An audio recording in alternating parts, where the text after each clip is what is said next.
That, you know what? That's a good idea. Okay. So yeah, hey, welcome everybody. Now that we're recording, we're talking about Udemy marketing, and we're talking about the fast track to Udemy course revenue with coupon promotion sites. So we're going to talk about some coupon sites out there that you can promote your Udemy course. If you're new to Udemy, you know where to go, or if you're currently on Udemy and you're just looking for some different places to market your course, then we'll just go through some of these that I have in my course. And I've got something that I will post later that has some links that I'm talking about today, as well as a free coupon to take my starter course on Udemy course marketing for free. So I will post that out in the comments when we get to that. And we'll just go ahead and start talking about these different sites. Again, I was talking about support.udemy.com. If you type in coupons in the search, you'll get some great information about what the policies are and how to create a coupon if you're new to Udemy. There's all kinds of stuff. There's great information. Anytime that you go to Udemy support, you can find out a lot of different information on anything that pertains to Udemy, including marketing and course creation and the stuff that we're talking about today. I'm just going to go over and load my course curriculum here and just start talking about these places to promote your courses. And I'll bring them up on my computer, and you can bring them up on your computer. Again, as I'm doing that, I'm not watching the blab screen, so I'm not able to see what you're typing until I jump back over. So Marc will be answering questions for you, and I really appreciate that. Yeah. So let's start off and talk about one that I really think that people should, if you haven't, take a look at. And we're going to start right away with Facebook. And we're going to go to a Facebook group out there, which is for affiliate marketing. And I know that this can be a touchy subject with some instructors, because you have to remember that the way that Udemy pays out, you're going to get the most revenue when it's your coupon and you're sharing it with someone and there's nobody else involved except Udemy, because they're going to charge you a fee for processing the transaction, but you get to keep 97% of the revenue. So over on Facebook.com, we're going to go to the Udemy, or excuse me, we're going to go to Udemy Affiliate Partners is what it's called. And so if you type in Udemy Affiliate Partners into Facebook search at the top, it's going to bring you to a group that has over or almost 1,500 members. It looks like 1,475 members. This is where you can post your course coupons and have other people, such as myself, take your coupon offers and place them in areas that you don't have access to. So these affiliate marketers might have websites that have high traffic, or they might have email marketing lists that are specifically targeted to people who might be interested in the subject of your course, maybe WordPress. And so they will take that information for you and place it all over the internet. Now, when you do that, they're going to share a piece of the action with you. And I don't have that right off the top of my head right now, but in the information that I'm going to post during the blab, I have a link to that gives you a breakdown of what is shared between you and the affiliate. I believe it's somewhere between maybe 25%. Marc, maybe you know. You're talking about when a person gets tagged as an affiliate customer? Yeah, exactly. Yeah. So what happens when somebody's tagged as an affiliate customer is that the affiliate gets 50% and Udemy gets 25% and the instructor gets 25%. And so that's where you'll see these things where people, like, let's say that Udemy, you had like a well, even if it's a Udemy $10 sale, that people end up in a situation, they're like, I only got $2.50 for this. What happened? That's exactly what happened, is that the affiliate got $5, Udemy got $2.50, and the instructor got $2.50 as well. So that's the current breakdown for when an affiliate actually, when somebody's been attached to the affiliate. And by the way, a lot of instructors send out in their emails, like, make sure that you clear your cookies, clear your cache before you use my coupon that I'm sending you as my promotion announcement, so I get 97%. I don't know exactly how Rakuten Link Share does associate people with the affiliates, but it's not based on cookies. So this idea of telling people to clear their browsers and get rid of the cookies is just like misinformation. Like I say, I don't know how they tag the people. It's like, what do you do when somebody's anonymous then if they haven't signed in? But anyway, even Udemy has said it's not cookie based for the affiliates. Yeah, that's interesting, because that's the first time that I heard that instructors were doing that. And for lack of better words, I personally would say that that's tacky doing that, to tell somebody like, do this before so I get more money. It's just like, just go with it and hope for the best that the cookie isn't on, or not necessarily, you're saying that the cookie's not on there, but right, that they get the full amount. I don't care like with that kind of stuff. And I know that there's a lot of discussion about that. For me, my first goal is to educate the students who are following me. I believe in what are called the laws of reciprocity, that when you give an abundance, it's going to come back to you. So I'm not worried about affiliates getting a share of my revenue, because I'm helping somebody else earn an income, and they're helping me too, because they have access to places that I just don't have access to. And I have websites that I run that have a lot of traffic, but there are other websites out there that have more traffic than mine. And so I just kind of just go with the flow. So my goal is to educate people, to create good courses, and a certain goal of income that I have each month. If I hit that goal, then that's all I care about. I don't care where it came from. If I got $1 here, $1.25, because it all adds up. If you're doing the right stuff on Udemy, then you're going to do well. So that affiliate marketing group on Facebook is just something that I think that everyone should give it a try and just see what kind of results. Now, remember, if you just post a coupon link and say, hey, everybody, here's my coupon code and it's $5 or whatever, you're not going to probably get really good results. But if you go somewhere to maybe Fiverr and ask somebody to create a really good graphic or something like that. I had another Udemy instructor create a graphic for me. I was looking to see if Jeremy was here, and I did a promotion called Goodbye Summer, and I let people choose their price. So I started out with the lowest price, or actually I had them start out with the highest price point just because of psychology, and it went to the middle price point and the lowest, and said, pick your price, and here's the coupon code for that. And I put that out there in the affiliate marketing group, and I said, here, affiliates, here's a nice image that you can use in your promotions to promote my course. Yeah. But one thing that I just want to say about the affiliates, Dennis, just to jump in here quickly, because you're saying about, go ahead and try out some of the affiliates. Something else to keep in mind is that when instructors get all up in arms about, that was my student, I sent the coupon code, how come I didn't get my 97%?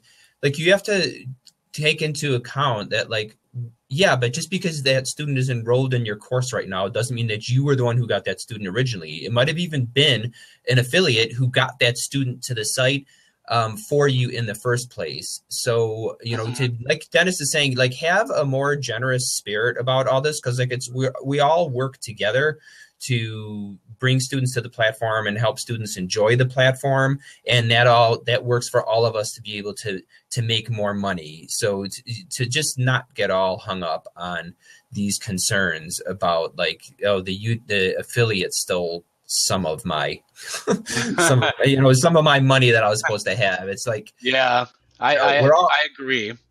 We're all in it together. So just take the approach that Dennis says, is like, it's all money, right? And just do the right things that you need to do to get students enrolled in the courses. And every dollar that you get adds up to be $1 more than you had before that student had enrolled in your course. Yeah, absolutely. That's great advice. And I live my life with that. A positive attitude will get you a long way in life. A negative attitude not going to get you anywhere, because I have some friends that have negative attitudes, and I'm kind of slowly pushing myself away from that, because I want everything in my life to be positive, because I know what positive energy generates. So I just look at things a little bit differently when it comes to affiliate marketing, and it doesn't hurt to try some of these things, because even sometimes people don't like to do the coupons and stuff like that, because I can understand, you know, they've created a course and they put a lot of blood, sweat, and tears into the course, into creating it, and so they feel, you know, like the value might be $300, and then all of a sudden Udemy is promoting it for 10 or whatever. And I'm just like, okay, I know that my courses, I have, you know, good courses. I know what I'm teaching because I've been doing it for years, but I know that most likely somebody's not going to come along on Udemy and pay $300 for my course. So if I can have 30 people paying $10, I'm good with that, because then I can take those 30 people when I produce course number 5, and I can market to those 30 people and say, hey, if you like the course that you just took on WordPress, here's a course that'll help you teach webinars using WordPress or whatever. And that's just the same thing, you know, with what Marc is doing, because he's producing more and more courses. And so as you grow your student base, you've got more people to market to, and having one person at $300 isn't going to take you that far compared to having 30 people paying you $10. It's going to take you a lot further as far as your future revenue on Udemy. Yeah, so one point that is really important to pay attention that Dennis is making here is the idea, so there's the lifetime value of a student, and the more students you have, the greater the overall revenue you can end up making, because you can get that lifetime value out of all of those different students. And since this is a chat, a blab about, you know, this idea of using coupon sites and doing coupons on your courses, and tying into what Dennis said about this idea of like, whatever you think that your course may be worth, what you might value it at. And by the way, you got control of how you do your courses. This is something that for me just baffled me from the beginning. Like, you should understand how the platform works before you get into it, and know how to structure your courses so that you're going to be able to build them in a way that you're happy with the price point that they're going to be sold at. So don't shoot yourself in the foot by doing that.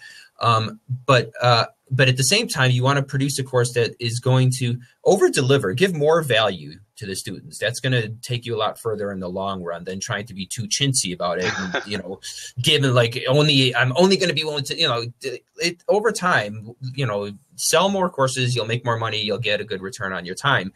But as far as tying into the idea of coupons here, one important strategy that you can take is have your like gateway course, you can call it, that you've specifically built, that you're happy to give it away at a really cheap price, and make it so that it's valuable. And, you know, give it, I try to price my courses. I don't play this game of call my course $299 just so that when it's discounted to 10, it looks really good. Like, I look at my courses and I really try to, you know, structure them and put them in a way that I put a price on it that I think is a reasonable price if somebody actually paid full price for that. Yeah.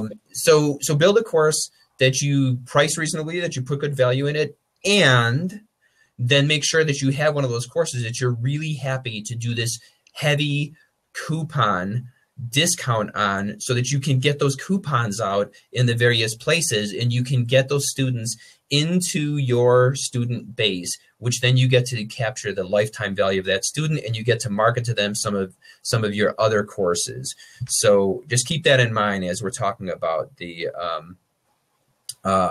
using coupons here and putting them on the coupon sites, is that you don't have to make every one of your courses heavily discounted if you don't want to. You can still choose to have those gateway courses, those feeder courses that you'll make sure that you do, you know, a nice, really cheap coupon on that you'll put on the sites.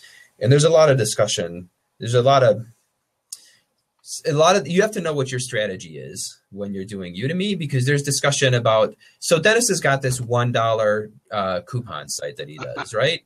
And so the logic is it's better to get a student to pay you $1 than just getting the course hoarders that are looking for the freebies, because at least now they've paid you something. Other instructors will say, no, that's ridiculous. $1 isn't, you're never going to move them to $10 from $1. We don't need to get into the whole argument, about whether that is true or not. Test it out and see how it works for yourself. But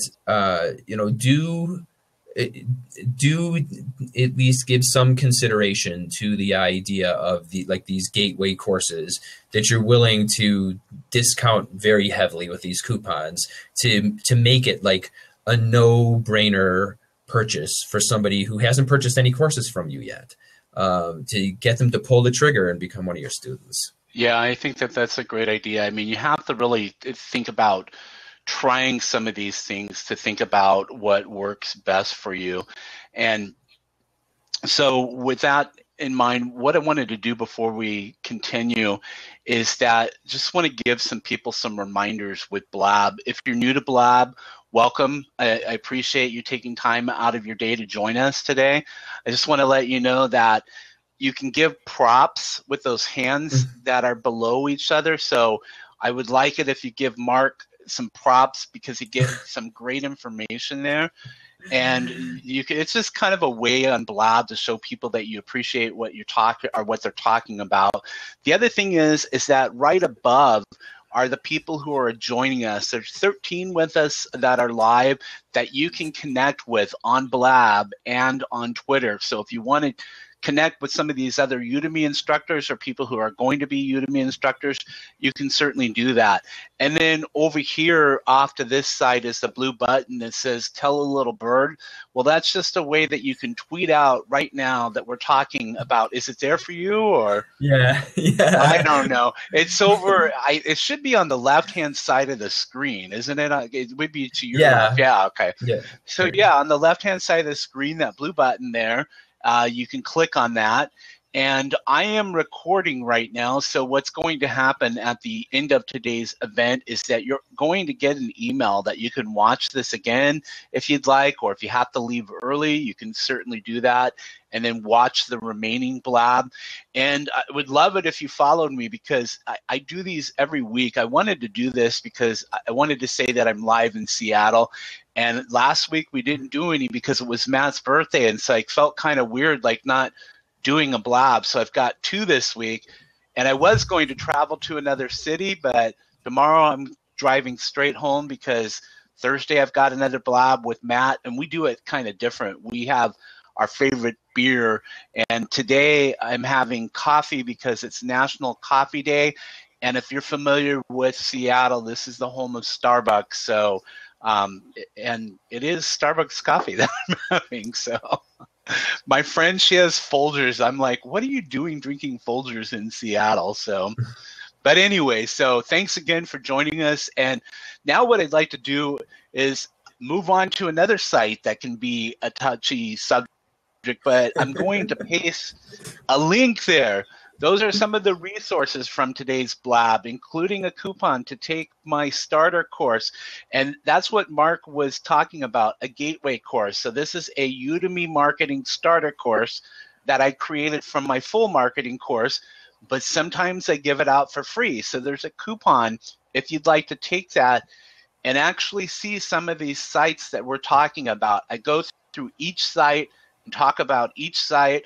And I also provide you with links online where you can go and click on a link and take you right there in case you can't understand what I'm saying, which happens sometimes, and it'll take you right to the site. But we're going to talk about bestblackhatforum.com, and we're looking at the Udemy section. And if you want to go there with me, it's bestblackhatforum.com/forum Udemy-section, and there's 2 ways that you can post your Udemy coupons to this site.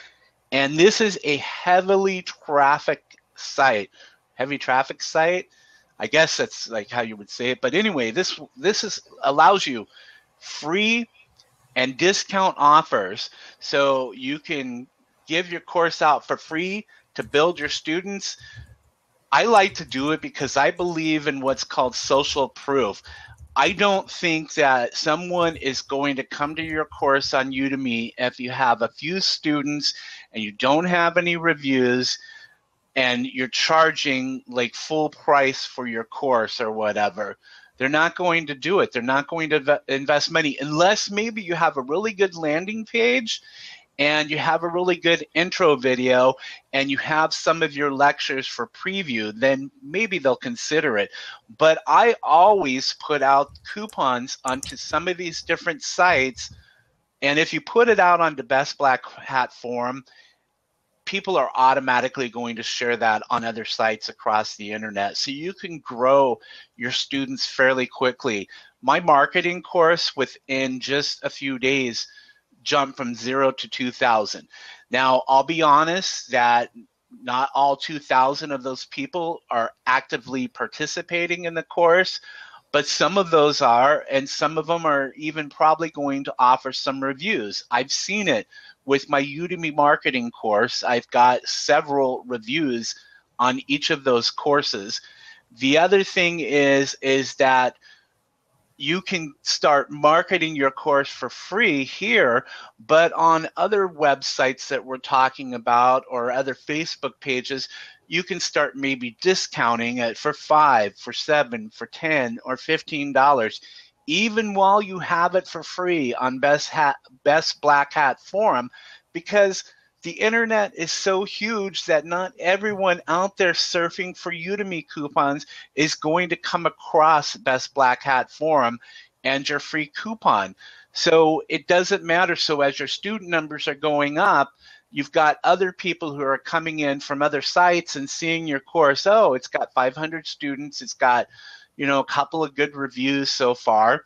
And it's $5 or $7, and Udemy has a 30-day money-back guarantee. So yeah, I'm going to go ahead and buy it, and I've done that, and it works. And I've seen, like my numbers increase as far as students and my revenue increase. I'll tell you that I'm not Alan Hill. I don't make thousands of dollars a day, and the level of income on Udemy, it's slowly increasing because I have to add more courses. But I'm doing well.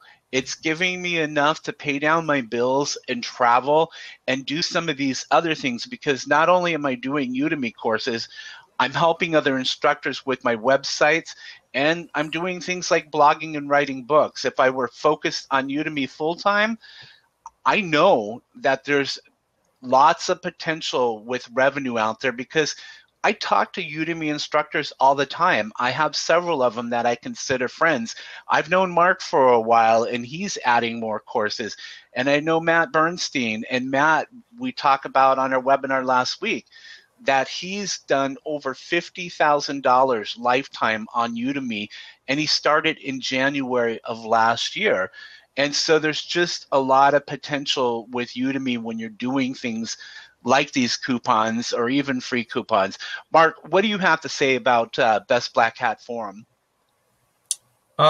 So one thing to say about Best Black Hat Forum is people. So speaking of coupons and social proof, people will. There's the document that's in the Udemy Studio that you can put coupons in there, and people end up getting outraged and being shocked all the time that I put this coupon in here and it showed up on Best Black Hat Forum. So Best Black Hat Forum, it does tend to end up having a lot of coupons, Udemy and otherwise, on it. So it's a pretty well-known site for people to look for these types of things. So as far as what I have to say about it, for me, it's just another, it's just another coupon site, and it's worth trying if you want to try it. Although, I am curious, as I put the question earlier, I'd like to find out from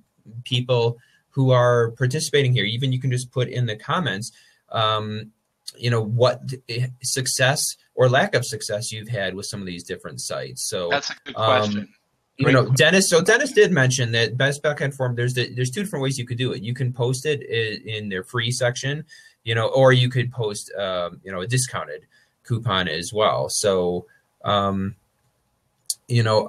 be curious to hear how many people in the chat here have tried using Best Black Hat Forum and what type of results they've gotten from it. Obviously, with the free coupon codes, those will pretty much sell out, pretty much guaranteed. Jeremy's saying, yeah, it's good to get the free coupons out. Has anybody had success with Best Black Hat Forum with discount coupons? I'm sure I've seen Matt Bernstein's courses. I'm sure he's put stuff in Best Black Hat Forum with just a discount coupon. I haven't been on Best Black Hat Forum. Honestly, I haven't even been going to any of the coupon sites just because, like you said, my focus right now is getting a critical mass of courses put up and not really so much on spending my time to go to this coupon site or that coupon site and post the coupons. Yeah, it can take time. So yeah. And so that's the thing too. So bit of advice. Hi, Marc. That Christine Meisel gave in one of her courses is that just because you try something on a coupon site and maybe it didn't generate any money for you doesn't mean that it won't work and you should just give up on it. So some of this may take a bit of experimentation for you to figure out where's going to be a good place, a good coupon site to use for posting your coupon. So Dennis is going to give you, he's naming a bunch of places here. You're going to have to decide how long of a go you want to have at it to see whether it works. And, and then just see which of the sites ends up working for you. So anyway, yeah, Best Black Hat Forum, it's another coupon site as far as I'm concerned. Yeah, Jeremy says that he's everywhere. And I did that like when I started off, especially like when I was creating the course. Every site that I went to as I was talking about it, I submitted my courses just because I was showing the steps to go through and submit those courses. It can be time consuming, so you really have to lay out a strategy.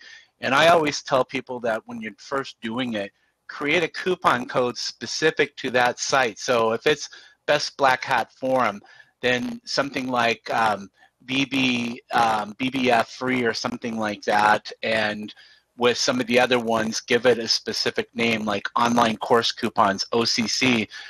And if you're using Google Analytics, I always bring up that Scott Duffy has a great course on Google Analytics for Udemy courses. Then you can see where the traffic is coming from those different sites. But you have to sit down and spend some time after you've done that, analyzing your data to see where you're seeing the best results. And honestly, I don't have like a lot of time in my day. I just kind of am looking through on Udemy when I have a sale, looking at the coupon code and just, going over that every week and taking a look to kind of have an idea of where things are coming from, what's generating the most traffic. I was talking with another Udemy instructor yesterday because we did a promotion through email and we didn't see any results. And I said that most of the stuff that I showed the other day was coming from Udemy Organic or from the sale that they just had that ended, I believe, yesterday. And I used to see, a lot of good results from Udemy sales right near the end. And with this last one, it just seemed like the sales kind of trickled in. So Jeremy said, go ahead. They were having a conversation there. When Jerry was saying he's everywhere, he didn't mean that he's everywhere on the coupon sites. He was responding to somebody else in the chat here that said, I thought I'd see you in here. And he was saying, yeah, I'm everywhere. So they were having a conversation here about whether he's doing it on his own or not. So he said about using a VA. But as far as keeping in mind the time that it takes he said he's also on all the coupon sites. Okay. The time that it takes to post to the coupon sites, this is a mistake that I made. There was just the one time so far that I've used coupon sites, and I totally screwed up because I was trying to aim it for,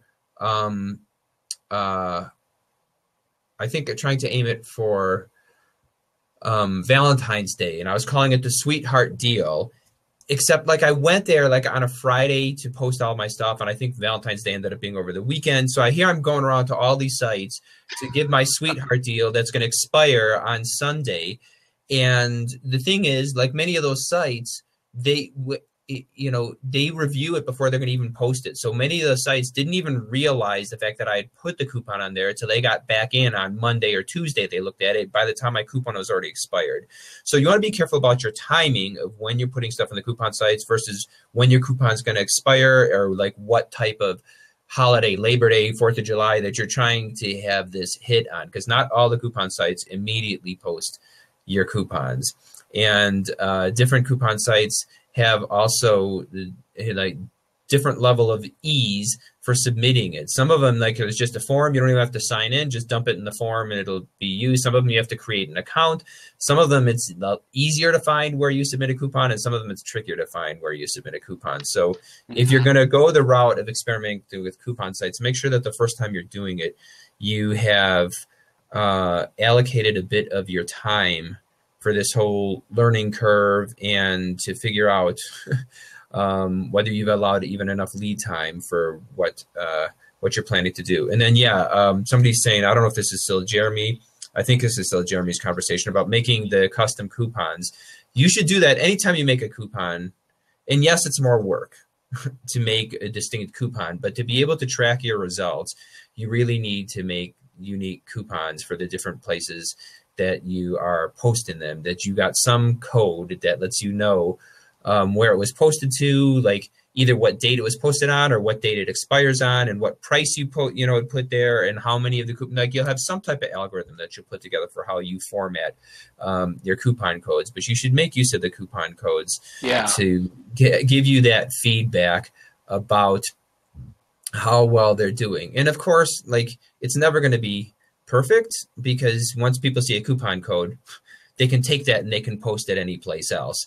So there's going to be a bit of pollution that's going to be involved in your data set there. It's never going to be perfect, but no, but at least it gives you an idea of what's working best if you do it that way, And the other thing too, with like the coupon codes, I see some really funky looking coupon codes, and I'm like, okay, you need to be creative with that kind of stuff, because Jeremy is the one who did that image that I was talking about, Goodbye to Summer. And so the coupon code was Summer 7, Summer 9, and Summer 11, because those were the specific price points, and that's what the promotion was dealing with, was a summer promotion. So, just to be creative with that kind of stuff. And, we have October coming up in December, and I already have thought out what I want to do for my own self-promotions the next 3 months that have to deal with the time of the year and the holidays coming up. Well, and too, it's nice to have some theme that ties in. So Halloween is coming up, right? Yeah. So you might have like, boo, a scary deal for you, or scary, something that, ties it in, or trick or treat. You could do a trick or treat thing. Here's a treat for you, that gives you some type of, organic, suitable relevance to what you're doing there. And I won't get into any specific examples of some types of promotions that, instructors have run that's just like this bizarre thing that has no connection to anything else. Like, hey, I decided. So try to, when you're doing your coupons, make it tie in well with something that's going on at that point in time, either with your courses or, a holiday or something like that. Yeah. Because somebody's talking about making a connection with the customer. Hey everybody, I want to welcome Marc Timberlake to our blab. Thanks, Marc, for joining us. Marc actually, he does a lot of different blabs, but he's most known for his Hangouts that he does over on Google+, and he's been doing it for a long time. So I always feel honored when Marc joins us from across the big pond. Thank you, Dennis. Dennis, you've got a little bit of crackling in your audio. I don't know if you want to... I know, you know what? I heard it earlier today in this, and I am in Seattle right now, So this is the only mic that I have with me. I don't have my professional mics with me from back home. And I was telling everybody that I wanted to do this blab just to say that I'm live in Seattle. Yeah, how much crackling is going on? I was hearing it too. I don't know if it was my earbuds that had just suddenly started doing it or if everybody was hearing it. Let me try unplugging it. Across the pond. Is my audio okay, guys? Yeah, you're good, Mark. Yeah. Okay. Yeah. Maybe now that I'm unplugged from the USB cable. You still got your crackle there. Oh man, I'm taking this back to Best Buy. I bought the 2-year protection, so they're going to give me a new headset. Jeremy's picking up some strange accent from my mic. Yeah. Maybe you need to turn down the gain on the accent knob a little bit. Yeah. Turn the volume down on this. It's a good job we know each other, Jeremy, isn't it? I'll turn the volume down some. Am I okay right now? Have you got a mic on the laptop or it's the computer, Dennis? I do. Let me try that. Yeah.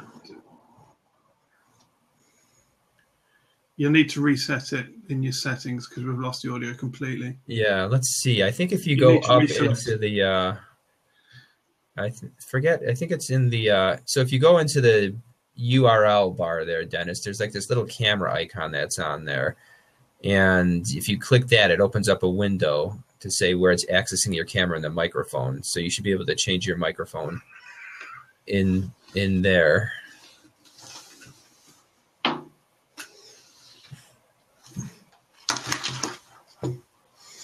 Right now, I'm just talking into my laptop mic, and it seems to be working okay for people. Oh, so shoot, I forgot your name, Peak 11. I actually know what your name is because we've been on this stuff before. But he's asking how he can prepare for prepare for the Black Friday sale. So one of the ways to prepare for the Black Friday sale is to have more courses published. That's one thing that you can do that's under your control. And yeah, Jeremy's mentioning I got that email too. Jeremy's like, let's see, Jeremy's referencing an email. It just came through for me while we were on the chat. It says, accept the Black Friday launch challenge, earn extra publicity during our busiest time of the year. I haven't actually read the email because I didn't want to be totally distracted while I was on camera here. But so there is 2 challenges and 3 bonus challenges, huh? I'm usually pretty motivated by their challenges, so I'll see what they have to say there. Yeah, you're silent now, Dennis. Yep, you're totally off. Now we don't hear you at all.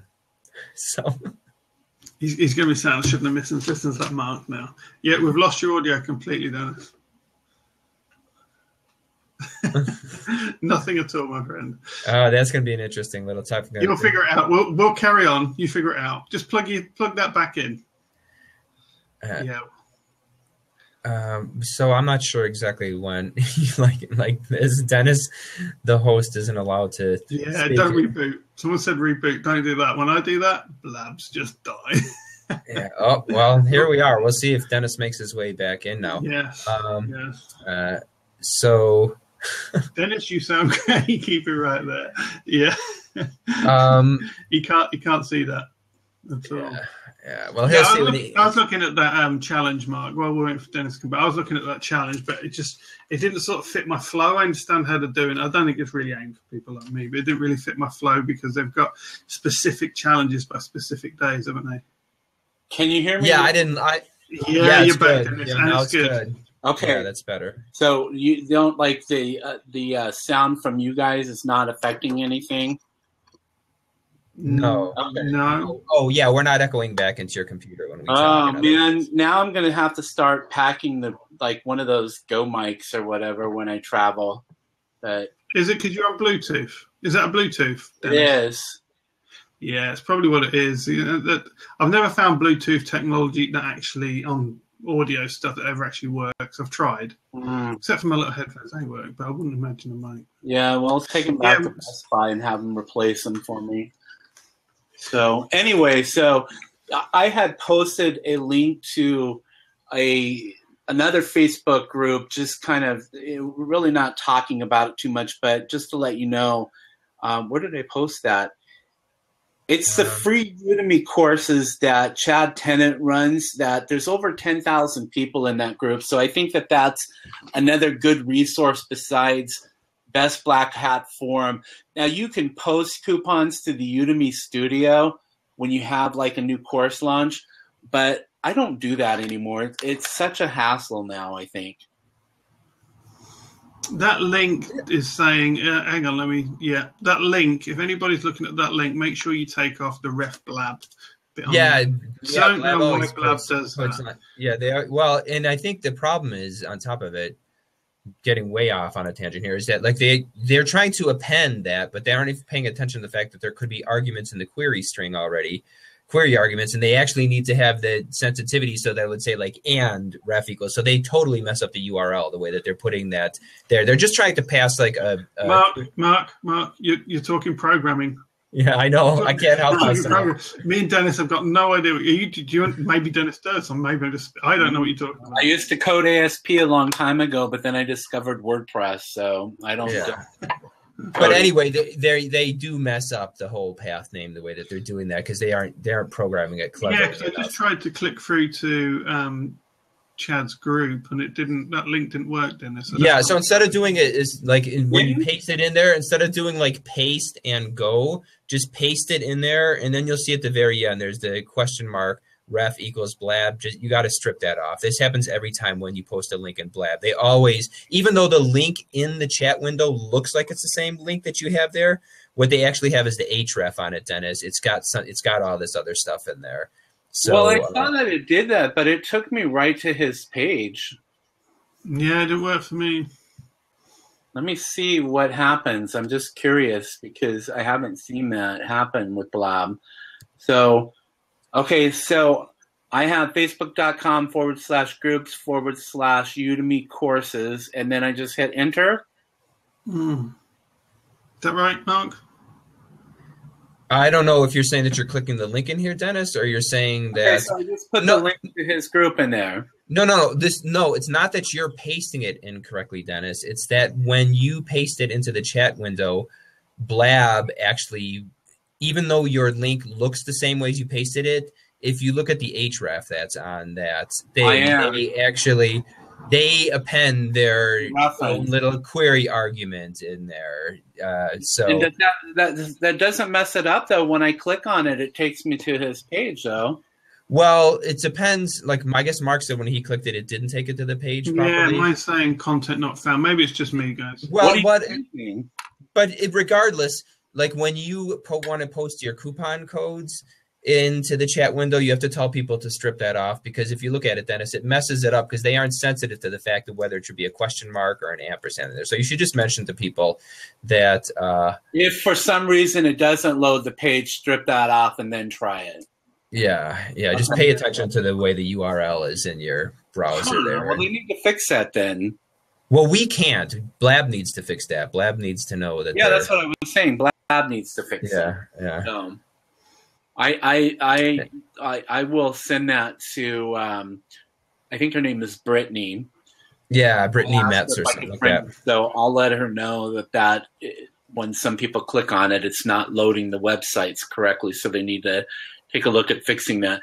But anyway, let's go ahead and take a look at another site. We've taken a look at the Udemy affiliate partners. We've taken a look at the Best Black Hat Forum. We just talked about Chad's website too if you want to get some free enrollments.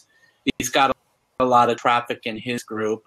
And then I had brought up another one that I brought up that I had seen some success on before is Coupon Layer. And let me paste that in there and just remember to strip off when it has the question mark on there. If for some reason this link doesn't load for you, strip off the last part with the question mark and anything after it. But Coupon Layer is really easy to submit your coupons. You just go in there and you click on the Add Coupons button at the top in their menu. And then you can put as many as you want as long as you have the word layer, L-A-I-R, in your coupon code. Then you can add up to 15, it looks like. So it's very easy to just take a bunch of your course coupons and submit them to this website. And I have seen redemptions before from this particular website. So that's one of the reasons why I brought it up. What about you guys? Have you used this site before? Jeremy is saying that he's gotten sales from Coupon Layer a bunch of times. Yeah, I don't know. We're getting some yeses in here. I tried it once. I didn't get much joy with it. That was way back when. I haven't tried it recently, to be fair. Yeah, I think they're missing out on their homepage, the way that they do their homepage. It should go right to course coupons on the homepage and put this on an About Us page, because you have to click on free or discounts to start seeing the actual courses. So I just think that that's a bad design for the website. But other than that, I have seen some results. Jeremy has seen some results. Mark Timberlake hasn't. What about the other Mark? You know, like I said, there's only one time that I had gone to any coupon sites, and this is when I posted my first course.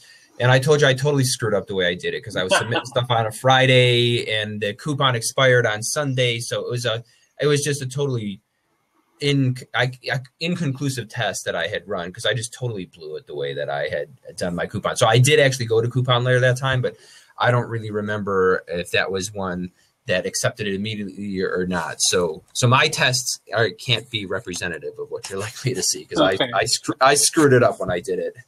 Hey, well, at least you're honest on that. So I think one of the things about sharing coupons, I don't know if you might have already mentioned this, Dennis. Forgive me. But even if you don't get a sale, if you get your course on one of these sites, you are actually getting referral traffic back to your Udemy course. So in terms of SEO, it can actually be valuable, as long as the site isn't, marked as a bad site. You can actually, and that was one of the things I found out when I was giving out coupons. Yeah, that's a good point. Yeah, and leave them open. And when you put them out there, put 10,000 out, because what you've effectively just done is just left a link sitting out there to one of your things. So there's more to coupon codes than just hoping to get a sale, because the more of those you got out there, what that's going to do is going to add a little bit of value to your SEO, and how much I don't know, but on your Udemy page. And then when someone's searching for the topic, you've just, you've added a little bit of value back to that. And then what happens is that if you put free coupons out there, what you're going to see in your analytics is your bounce rate is going to go right down. You'll go down to like 20-30% bounce rate. And what that means is that your people landing on your page and clicking through, and that can boost your SEO. So when you've got a new course, it's often worth, or your new, putting them out there, because there's a really strong SEO benefit to putting coupons out there. Yeah, and in the SEO world, they call that backlinking. It's linking back to your website, which in this case, it's linking back to your course landing page, which is good for you. Just like Mark was saying, it benefits you. And I see that, because I run two sites, and we talked about that earlier, $1 course, courses.com, and online course coupons. And I see so many instructors who will submit a free course coupon and have it expire like in 2 weeks.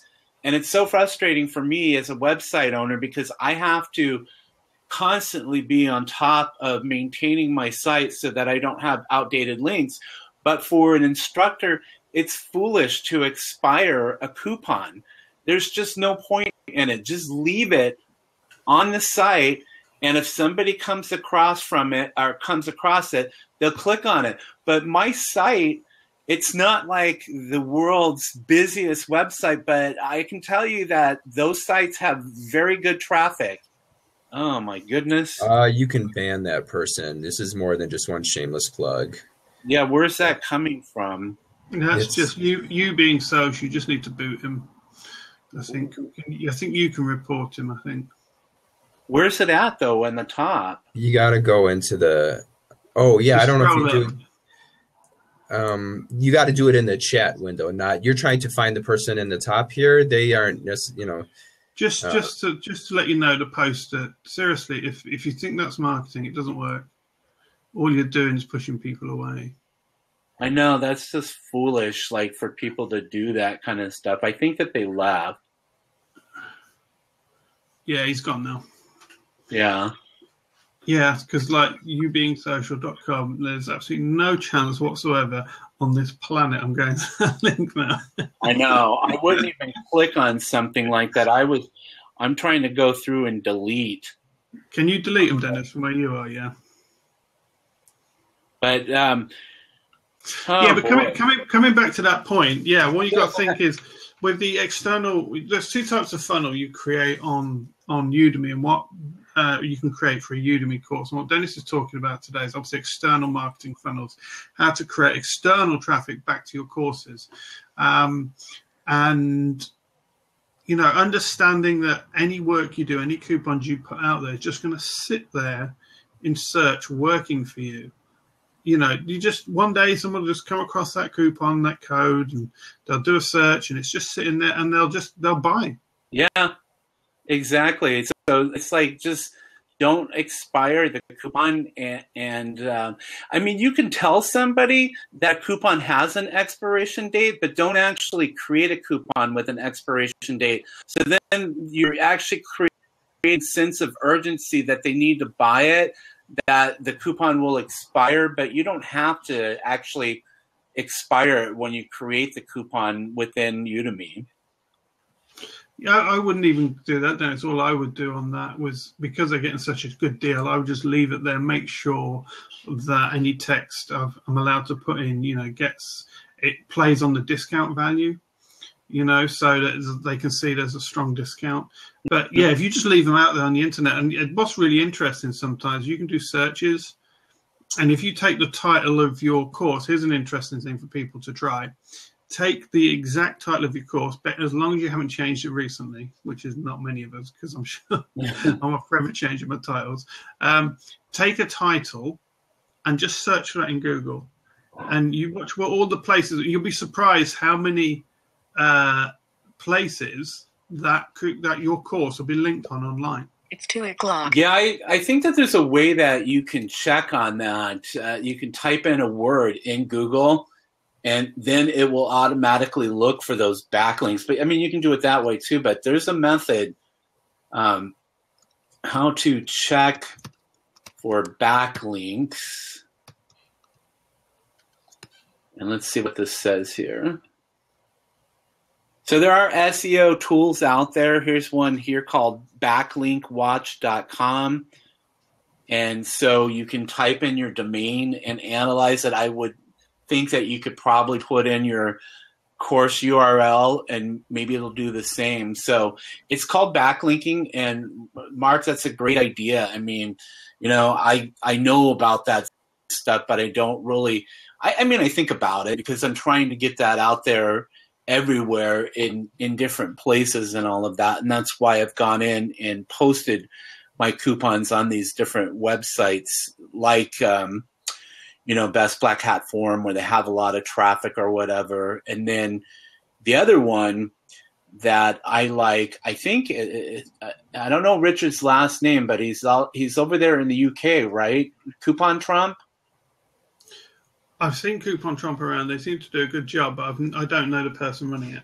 Yeah, he's a Udemy instructor, and I don't know what Richard's last name is, but his website, I mean, it's just, I've designed websites before, and I can tell you, like, if you go to, I'll post this in there, copy and paste it. So Katrina is saying you can use SEMrush too. So here's the link. Again, remember, if for some reason you click on it and it doesn't take you to the site, take away everything from the question mark after, and then you should, and then hit return and you should get it. But on this website, when you bring it up, again, the courses, you have to scroll down. And I mean, that's one of the things that I try to get away from on my website. Now, One Buck Courses is a little bit different because I want people to subscribe so that I can email them the deals each week. But online course coupons, when you load that site, it's got a welcome mat on there. But when you take the welcome mat away, then you get courses right in the beginning above the fold. And if you're not familiar with what the term is above the fold, it's just like taking a piece of paper and folding it. With a website, anything below the fold, usually people aren't going to scroll down and take a look at that kind of stuff. So you want to get in the most important stuff.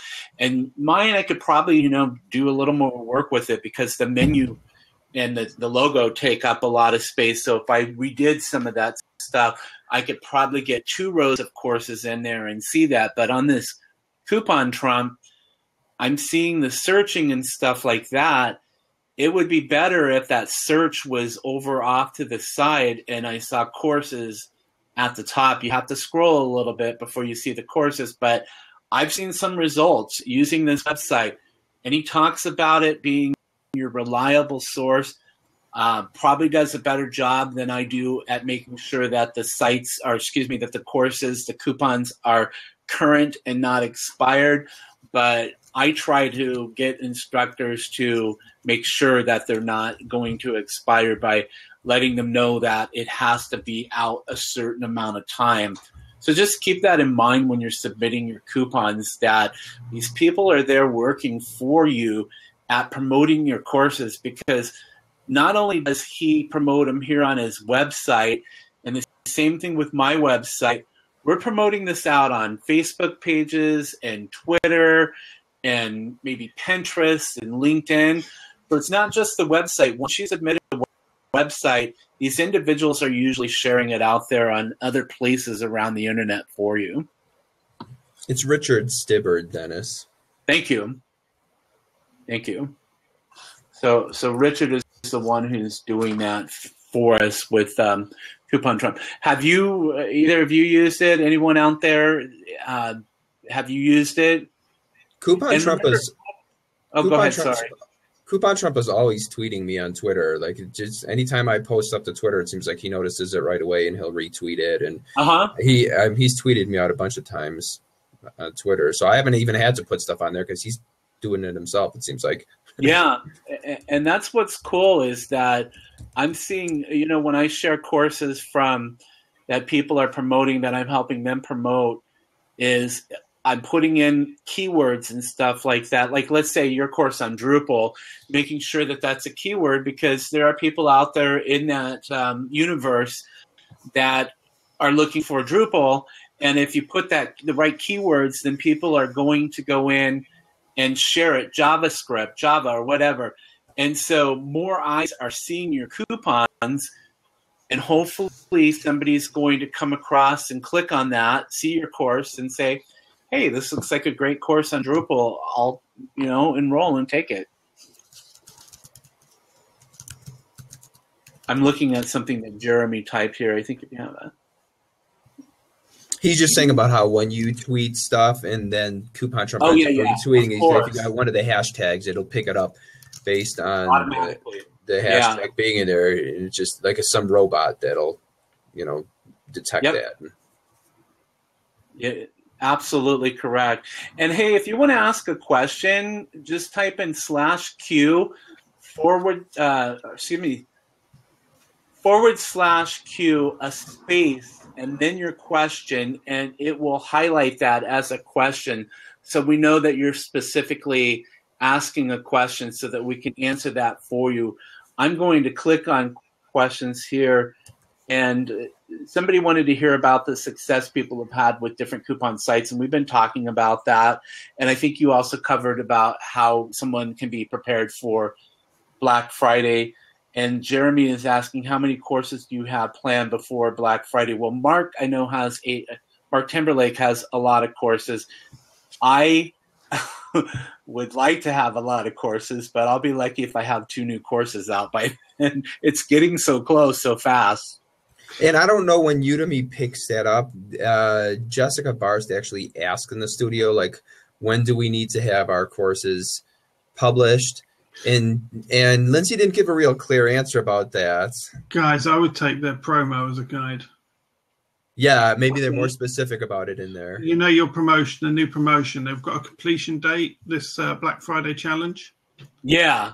So I suspect that's when they're going to start logging courses for, are you with me? Maybe Maybe it makes sense to try and comply with that, or a couple of days. Is that what it says in the promo, Jeremy? It says it's November 8th is when the challenge date is? No, November 8th is the first part. I think if the other parts of the challenge are further on, maybe. I think it's through, maybe you're right. Maybe it is November the 8th. Good, because I need another week. I can't believe, we're almost to October. It's like I drive home tomorrow, and then the next day I think is October. Thursday I think is the first. Yeah, Thursday is the first. Yeah. Last year, guys, we've got a hangout, by the way. I'll have a little plug if you don't mind me sharing, Dennis. But I've got a hangout on Sunday. Still looking for panelists if you want to jump on that, guys. Yeah, when is that? That's on Sunday, and we're talking about getting ready for Black Friday. Yeah, can you take the link for that and post it in here? Yeah, I can put that in there.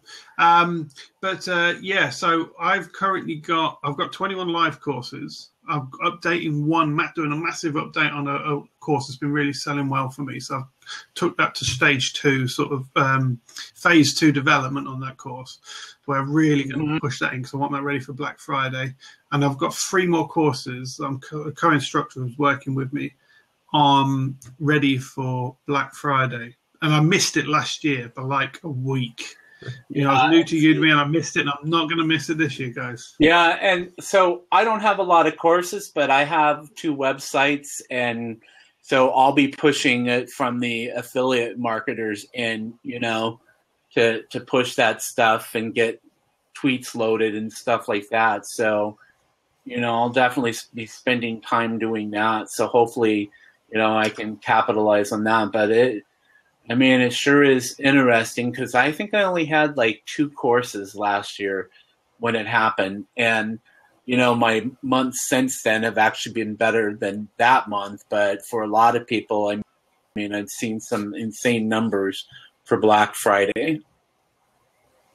Mm-hmm. Mm-hmm. Yeah, so Jeremy, you asked about how many courses you have planned. Jeremy, I did read that you're thinking that you want to go. My plan here is October, November, December. I'm going to be focusing on Udemy full time, give myself this 3-month trial period to see how many courses I can crank out during that time. I've notified, my major, like my enterprise level client that I've been supporting. I told him I'm not going to be available to you guys October, November, December. And then I got some other smaller clients that I really haven't said anything specifically to, but I am planning to really focus in, and obviously December isn't going to do me any good. That's already beyond Black Friday. But I want to see how much I can try to crank out here in October, and then independent of Black Friday. Sorry, I'm not comfortable opening the door. He's from Sears. He is. I had somebody come in. Open the door. All right, I gotta go run. I got a service person who's gonna come. I'll come right back, guys. I gotta let the guy in to check out washer and dryer. I'll be right back. I'll be right back. Is that your wife? Listen to your wife. That's Blabs for you. I'm just gonna go fix my washing machine. I'll be back in a bit. It's just like I'm staying with my friend, and her roommate was calling me, and I'm like, okay, I don't think he knows what a webinar or Blab is, meaning that, okay, I can't be disturbed, when I'm doing this. So I thought that was kind of funny. I'm posting a link here because we're going to talk about, we've talked about places like the Best Black Hat Forum and the Udemy affiliate partners on Facebook, plus some of these other places. But I always like to kind of also talk about off Facebook and other places that people need to think about posting these coupons, because like what you had said, Mark, you were talking about the SEO value of the backlinks and all of that. So first of all, the link that I posted right there was a link to some Blab resources and a coupon to take my Udemy starter course that has a lot of these different places that we're talking about today. You can take that for free. And Mark has posted a link to his Black Friday event. So make sure that you subscribe, even if you can't attend, because Mark's in the UK and I'm in Idaho, and there's not necessarily a huge time difference, but we all have different stuff going on at various parts of the day, and some people are sleeping. in other parts of the world. But with Blab, if you subscribe, you get a copy of the replay that you can watch at your own convenience. It's fun to participate live because, like, one of the things that I'm asking people to do, if you have Udemy courses and you have coupons right now, post those over in the chat area right there and share them with people who are attending, because that's what we're talking about. Now, what the guy did earlier with posting like the spam, no, I don't want that kind of stuff. But feel free to post your coupons in there. But we're going to, in a moment, we're going to talk about some of these other places that I think that you should be posting your coupons from. But I want to take a look here. Does anyone have a list somewhere that sums up all of the links? Yes, I do. That's your course, Dennis.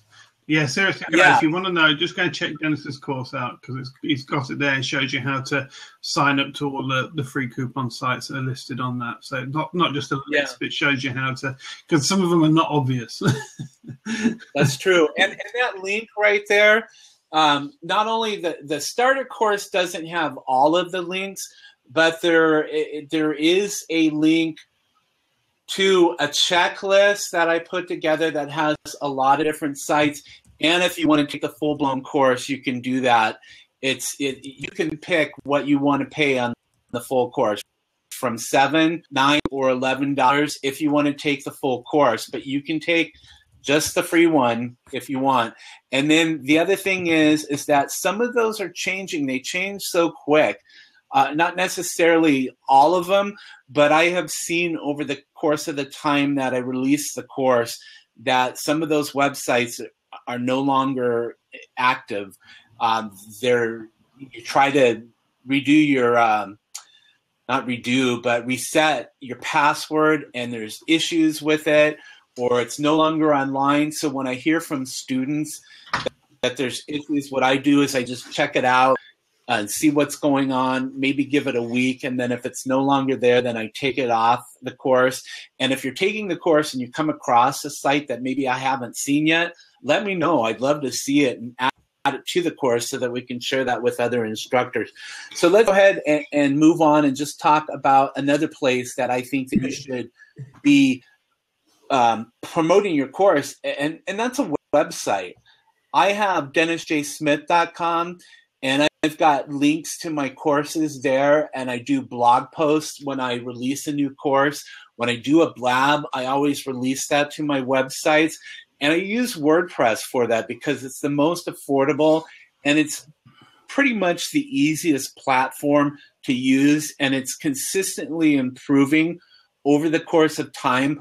More websites are ran on the WordPress platform, I believe, than any other sites out there now. It's like 25% of all of the world's domains are ran on WordPress. And you can go to WordPress.org to find out more about WordPress.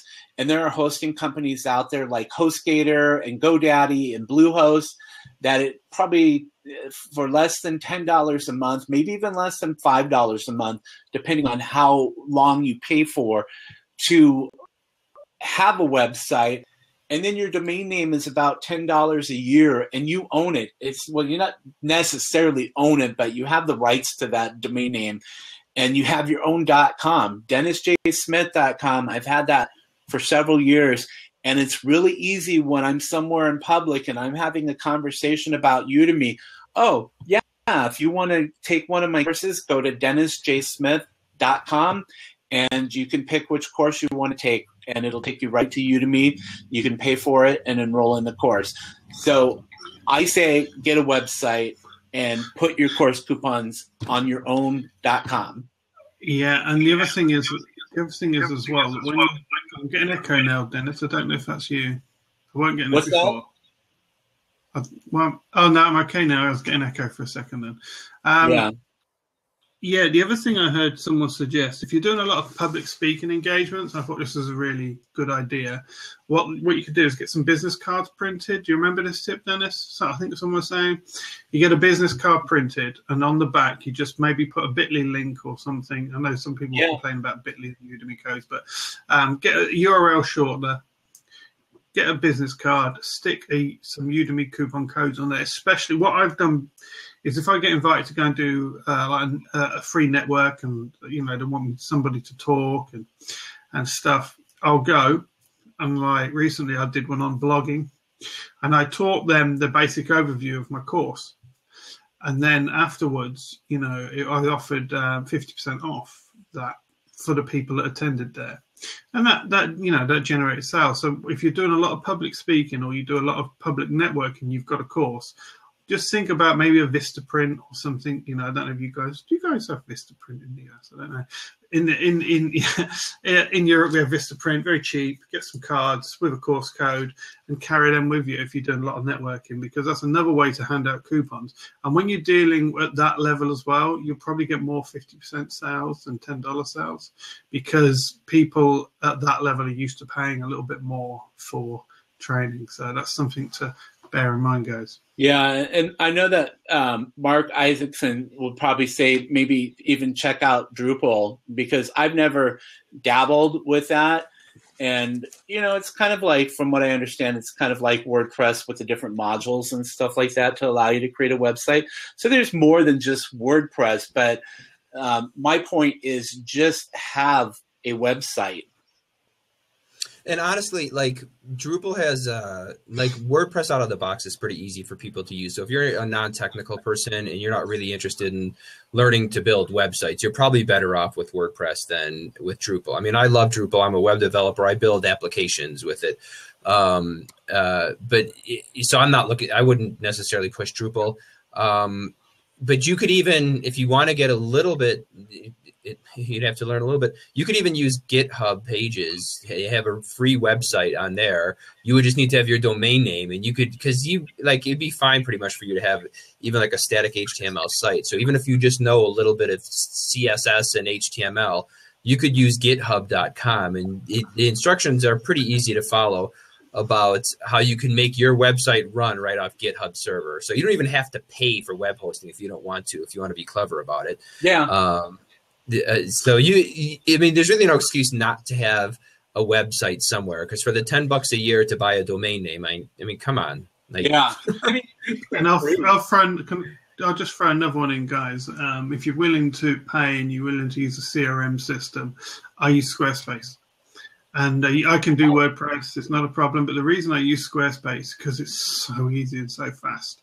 Obviously, you don't get all the it's just so easy and so fast. So if you never want to hear the word HTML or CSS, and you're at that tech level, have a look at something like Squarespace. And what's the other one that's Wix? Wix. Yeah. Now the restrictions is you don't get all the plugins. You don't get all the plugins, and that's the downside. The upside is really simple. But my SME Heroes is run on that.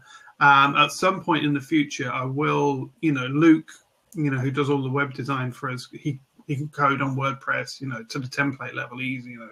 The guy is absolutely brilliant. But when it comes to quickly setting up a website, Squarespace and things like that are just so quick and out of the box. So boom, you just got to add some graphics, play around the design a bit. It's drag and drops, really simple, really easy. Yeah. So if you're new, try that. But the one thing I was going to say, people, is that newsletter sign up. Newsletter sign up. So if you've got let me give you this little tip. If you've got a free course, and I've got to do this properly on all mine, but on my Udemy course, for instance, I've got a free Udemy course. Now, when people come to my website, they can access that course, but they have to go through my newsletter sign up first, and then they'll get the code, which is a Udemy, just a Udemy link. But what I'm saying is this: when people are passing through your website, you want to be picking up those email addresses whenever it's appropriate and whenever you can, because you want to be building that list. Otherwise, what you're doing is you're just driving traffic through to Udemy. You might get a sale, but you're not picking up that contact. It's really important to think about, creating situations where people will give you their email address in terms of receiving a discount or something like that. And it's a way to sweeten a discount. If you offer if you've got one of the larger courses on Udemy, and it's $300, someone, you offer it as a bonus sign up for your newsletter, and they can have it for $10. People will sign up and you'll get their newsletter. So I just wanted to add that as well, Dennis. Yeah, that's great. I mean, like we were saying, the main point is just get yourself online. I use WordPress because I know a little bit more, and I know how robust it is with the plugins, and also with, like SEO, because you've got plugins like Yoast SEO, which help, boost your search engine optimization. I think it's a little more difficult to get that with some of the other types of platforms, the free platforms, even WordPress.com, to get good SEO with that kind of stuff. But whatever works, whatever's easiest for you, it's much better than not being online at all, because that's where people are looking. And I always talk to, like people that if you're a business today and you're not online and somebody is searching for something, like let's just take a pizza place, for example. If you're not in the search engine results and you're wondering why people are not coming through your door, it's because you're not online. And that's where today's youth, my niece and nephew, have no clue what a telephone book is, more than likely, And I don't get a telephone book anymore. I got a Thompson Local the other day. It was a pamphlet. It's a pamphlet I had. It was literally like 40 pages of Thompson Local. It was like a yellow pages. Yeah. It used to be, a proper, weightlifter's test strength piece of paper where you could see if you could rip it in half. Do you get me? And you couldn't. But it's just gone. It's gotten so small these days, Dennis. I know it's crazy. It's like all last online. night, you probably do you use an iPhone or do you use Android? iPhone. So I use Android, and at my friend's house, last night she was doing something different for dinner, and I like teriyaki. You can get teriyaki all over Seattle. In Boise, it's hard to find good teriyaki. So I put in teriyaki in my phone and where I'm at, and it showed me, and then I hit navigate, and it directed me right to where the teriyaki place was. I called them first, ordered, and drove there and drove back. It was 5 minutes away. That's how I do things. And when I'm looking for a hotel, that's how I look up a hotel. I don't go to a phone book. So if they're not in there, if people are searching for WordPress marketing or something like that, if my WordPress marketing course is not optimized well enough, then either they're not going to pick up my course or any courses, or if I'm optimized, they'll pick up my course and hopefully click on it and take my course. So that's why I think a WordPress website is important. And that's like just one of the things that I put in the course. The other thing that I want to talk about is the next place that I believe that a lot of Udemy instructors lack at promoting their courses on YouTube. And I'm guilty with that too, because I do take my lectures and put some of those up there and make sure that in the information, the description of the video and in the title, that I'm trying to put keywords in there, because you have to remember who owns YouTube. It's Google, the world's largest search engine. So if you optimizing your videos correctly, those are going to come up also in a Google search. And the other thing that I think that is important to do is create some really good promotional videos. I really have a hard time at coming up with really enthusiastic videos or nicely done videos. Jeremy has been playing around with that kind of stuff, and I saw some intro videos that he did that looked really nice. And so maybe he can add to this. I'm over right now. I'm just looking at my curriculum stuff here as I'm talking about this. But Fiverr, I always talk about Fiverr. If you can't do it yourself, then look for somebody who might be an expert at creating these intro videos so that you can get your course out there on YouTube and put the very first thing in your description, a coupon code linking back to Udemy, so someone clicks on it and they're buying your course. So is that something that you've done, Mark? Yeah, what I would do, though, is rather than – I used to link to you, but I won't link to Udemy now. What I'll do is I've got a course landing page, and if anyone wants now to do promo videos, I have a course on that. Just have to mention that. So since we're talking about course coupons, I expect that you post a coupon for it. Yeah. Because I know there's a lot of stuff. I mean, we're going to start. What I've got is I want to just, if it's okay with you, Dan, I'm just going to put something up here. I just want to put a link, show people a landing page I've created with all my courses on with offers, and it'll just give people a few ideas, I think. So when I send someone from YouTube, I don't send them to Udemy. I send them here. I send all my traffic here, and you're going to see why in a minute. So if you click on that link and have a look at that, you'll see what I'm doing. I'm making sure everything comes through my website, and I can change this weekly. So weekly, I can change the offers that are on there very simply and easily. And what that means is when I'm linking someone back to YouTube, I'm taking them back to this. What I do want to do at some point, I just haven't had the time, is create a landing page for each one of my courses. Yeah. And then link them back, and I think that's something really important to do. I've got 21 courses. That's quite a few landing pages. Are those all separate images? Yeah. Very nice. And yeah, so can you see when of how you can promote your course is I have landing pages out there. A lot of this stuff, it does take time, it does take work, and it does take reminding yourself that you have to constantly be marketing yourself. And I call Monday my marketing Mondays or MailChimp Mondays. And I try to do a lot of marketing stuff on Monday. So, Wednesday might be website Wednesday, and you focus on your website or whatever works best for you. But you have to constantly be doing this stuff. And, it takes time. But in the end, it works. Well, the other thing is, Dennis, what you're sharing with people here is really important for them to understand. If you get those coupons out there, unlimited, stick them out there. And all the time, what you're trying to build is marketing funnels. Yes. And that's the way you got to be thinking. And good marketing funnels are automated. And when we mean automated, that means someone types a search into this Google search engine. They can find your course, or they can find some information, or they can find a YouTube video, and they're going to travel down that marketing funnel, maybe to a newsletter sign up, maybe to buy your course. And everything we do here with external Udemy marketing, you want to be thinking long-term, because a lot of the stuff you put out there and forget. You can literally put out there and forget as long as you don't time limit it. But all the time, you're just trying to create the traffic back. And there's many different ways of setting up marketing funnels, but you're trying to create that traffic back to your property and to Udemy. And the way I've used Udemy, if you ever look on that landing page, Udemy has become a shopping basket for me. So I've just put a link in there, Mark, of showing people how I've created my landing page for my courses. And so I'm using Udemy as a shopping basket, but this is the thing to understand is that I only get charged 3% for that shopping basket.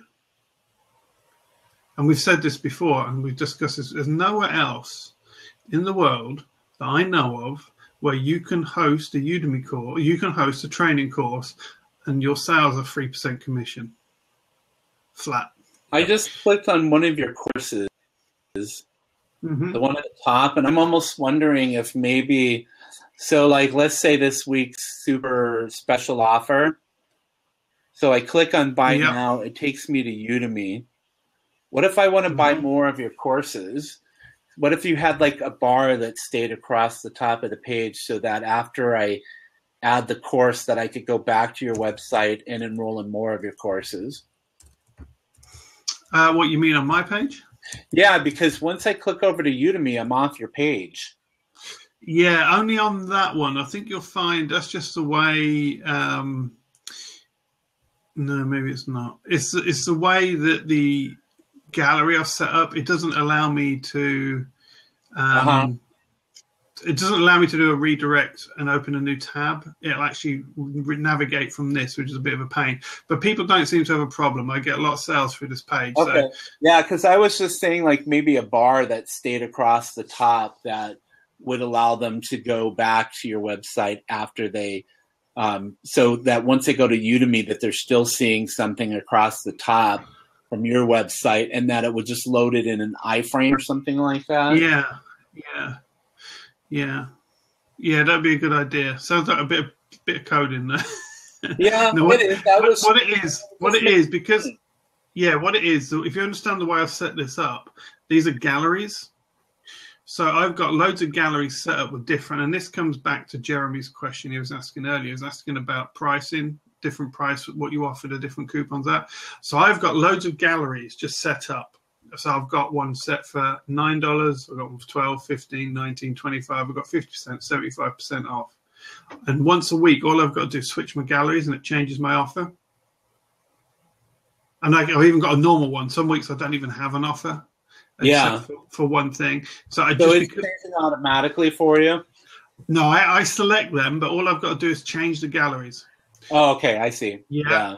And because because of the way Squarespace particularly does this, it'll load a gallery, and all I've got to do is change the source gallery image, and I've got completely different set up there, so it's really quick and simple to do. Yeah, but the problem is you've got to create a lot of coupon codes. So there's different ways, I mean, that you can do that kind of stuff. I have a lead pages landing page that I created somewhere. Sometimes I do this stuff and then I forget that I have it out there. I'll see if I can find it while we're talking so that I can show people an example of what you can create as far as a landing page and have it be specific to a course instead of, you can do it the way that Marc is doing with all of your courses, or you can just have it focus on one course to do that. And I've got the link here. I'll bring it up and post it in there. Yeah, and I need to do that as part of my plans going forward. I need to create landing pages which are optimized for each course. Yeah. I just haven't had the time for that yet. But yeah, you're absolutely right. That's really important to do that at some point, because it's like if you're doing SEO for services for a business, you need to do the SEO for each one of those services. You need a separate page, and it's exactly the same with this. You need to, I need to create some landing pages. I'm just too busy creating courses at the moment. I can't stop for anything but marketing. Yeah, so there's a link there that I just posted there that goes over to my Udemy marketing course, and I've got access to lead pages to use it through someone that was a client of mine that paid for it. She never uses it and told me just go ahead and use it, and so that's a landing page that I created with one of their templates, and I just moved things around because lead pages is so simple to add stuff, hide stuff, or whatever.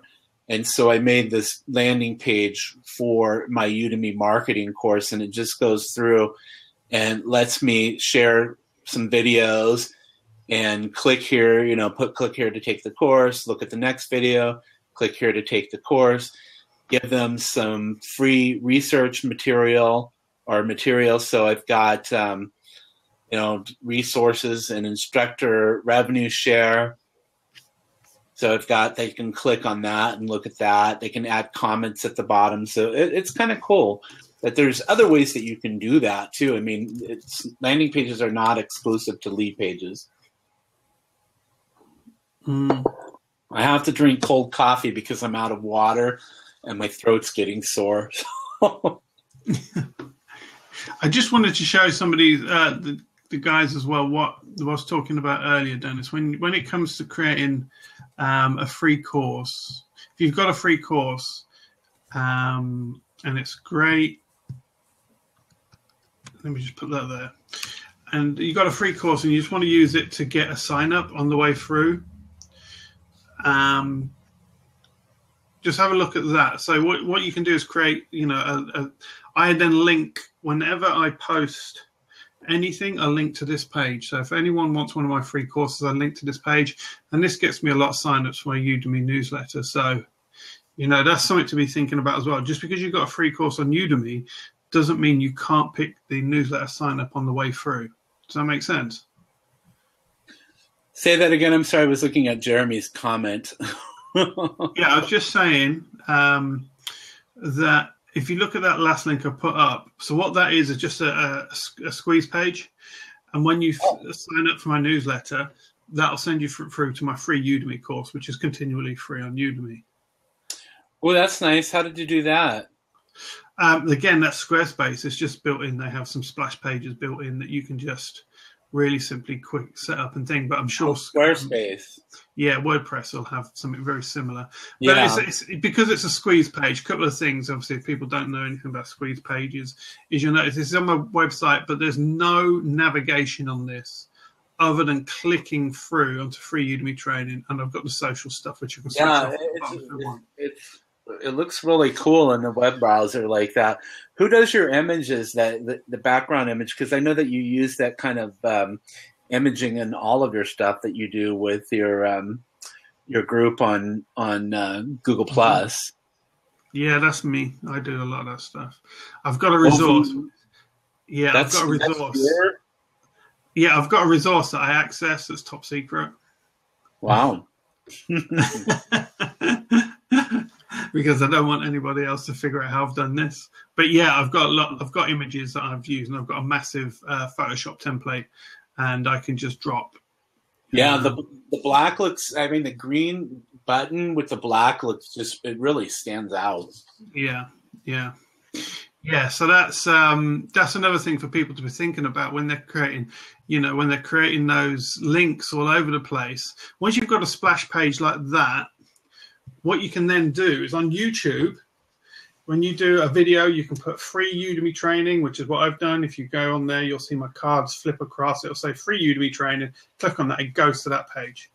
Mm-hmm. I've got the sign up. And it's the same whenever I share anything. You click on that page, sign up for a newsletter. I've got the sign up. They get access to the course.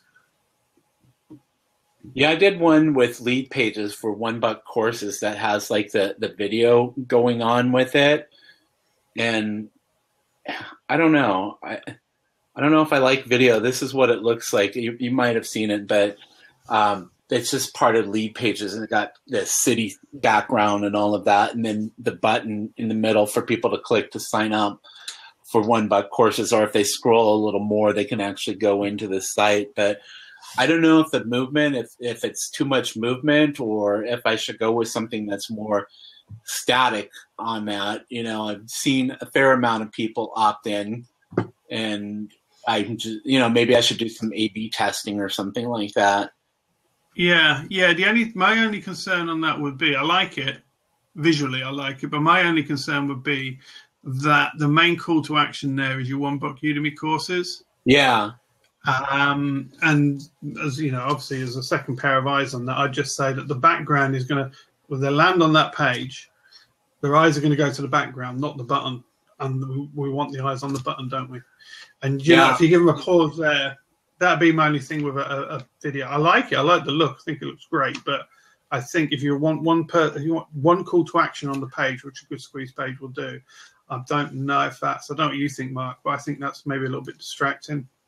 Yeah, I would agree. Well, people like it. Yeah, I know it's supposed to give more visual interest, but I do agree that like you're trying to get them to click the button. You're not really trying to entertain them with other things. They can't get distracted with that. And then another thing I would say is, so you mentioned the concept of the fold. The problem is people are accessing websites on so many different devices now. The concept of where the fold is very hard to tell. Yeah. What size screen they have, whatever. So actually, when I go to that, your button ends up being below the fold for me. So I would say that that it might be another thing that you would want to do is move that up. Structure that. Yeah, structure it a little bit differently, because you got a lot of white space in between the dollar bill and the $1 and the Udemy courses. So do something so that the people don't have to scroll down to get to that button. Yeah, I think that's a great point. But bear in mind, Dennis, we're looking at this with a microscope because we both got web design businesses. So. Yeah, well, I do web design too, and so But what I'm saying is we can overanalyze sometimes. Yeah. But someone was just asking a question. Mark, do you feel you need names in the sign-up form? At the moment, I just asked for email to make it as easy as possible. I'm new to email list building. Yes, you want their names, and I'll tell you why. When you send them an email, you want their name in the email. If you don't have the name, you can't. It just looks. If you just send someone on your list an email and it doesn't have their name, it's like spam alert. You know, why is this email? You know, because when someone sends you spam, there's no name on it. Always, in my opinion, always for that reason, always get the name on your sign up. Personally, yeah, I agree. That it makes it more personal too if you do that.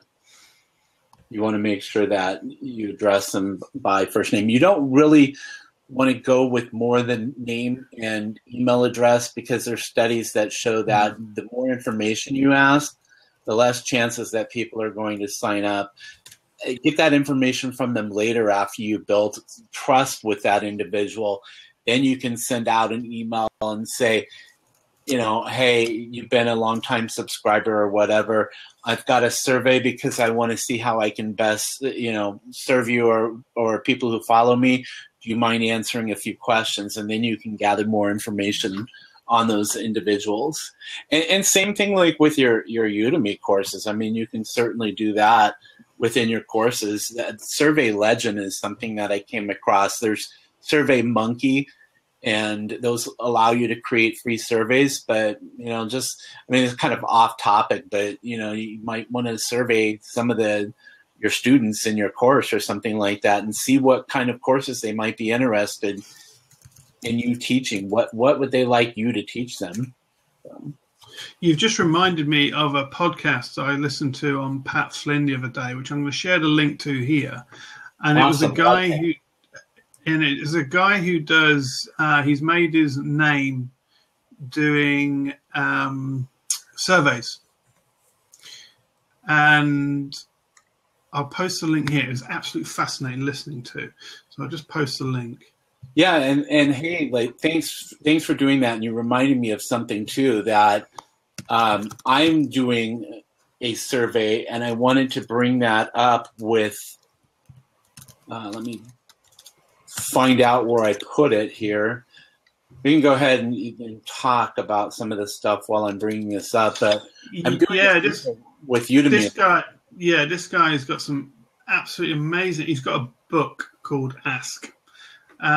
Which I've got on my buy list. Oh, so just by you know, that's true, because Rob Cubbon, he talks about that a lot, that, you know, if you just ask people what they want to learn or just certain questions or whatever, you can really build a lot around that, especially if you're blogging and you want to find out what people are interested in you writing about, is do a survey.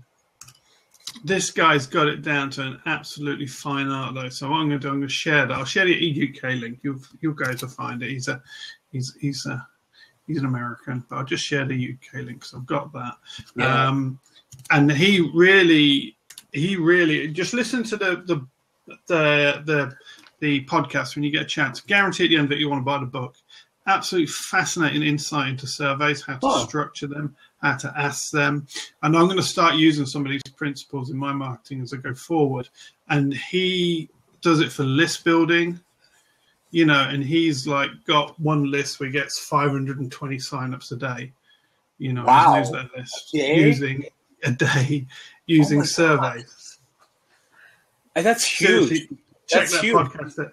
Yeah, 500, and just using surveys, but using them with his strategy in mind in a specific way, you know, and just he's really worked it out. He's really figured it all out, and it's absolutely fascinating. I'm going to be getting the book. I want to watch that now, and I've got to go out and have drinks and dinner with some friends. And I'm like, it's too bad. Like I need to set up my car so it's easy for me to download. Maybe I'll do that before I leave. Download that onto my USB, because my car stereo now I can plug in a USB drive and listen to the podcast while I'm driving down to meet my friends.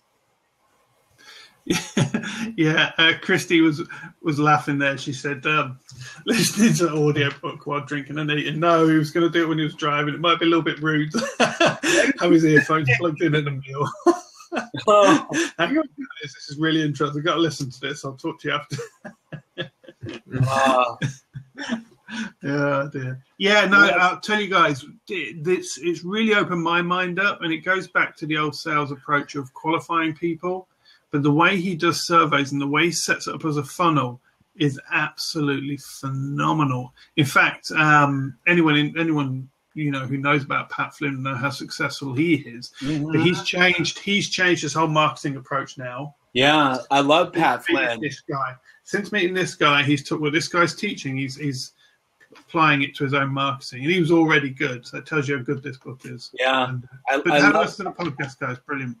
Yeah, I love Pat's story too. I've got a friend, not like a close friend, but an acquaintance in Boise who knows Pat Flynn and has been on his podcast a few times and interviewed Pat. And it's just, I've known about him for several years now. And I know his story about losing his job and while he was on the train and all of that and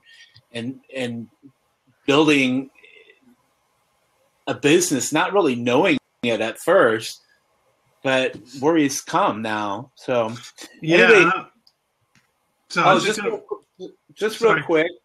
I'm sorry. Just real quick, like since we're talking about surveys, I wanted to post that in the group there.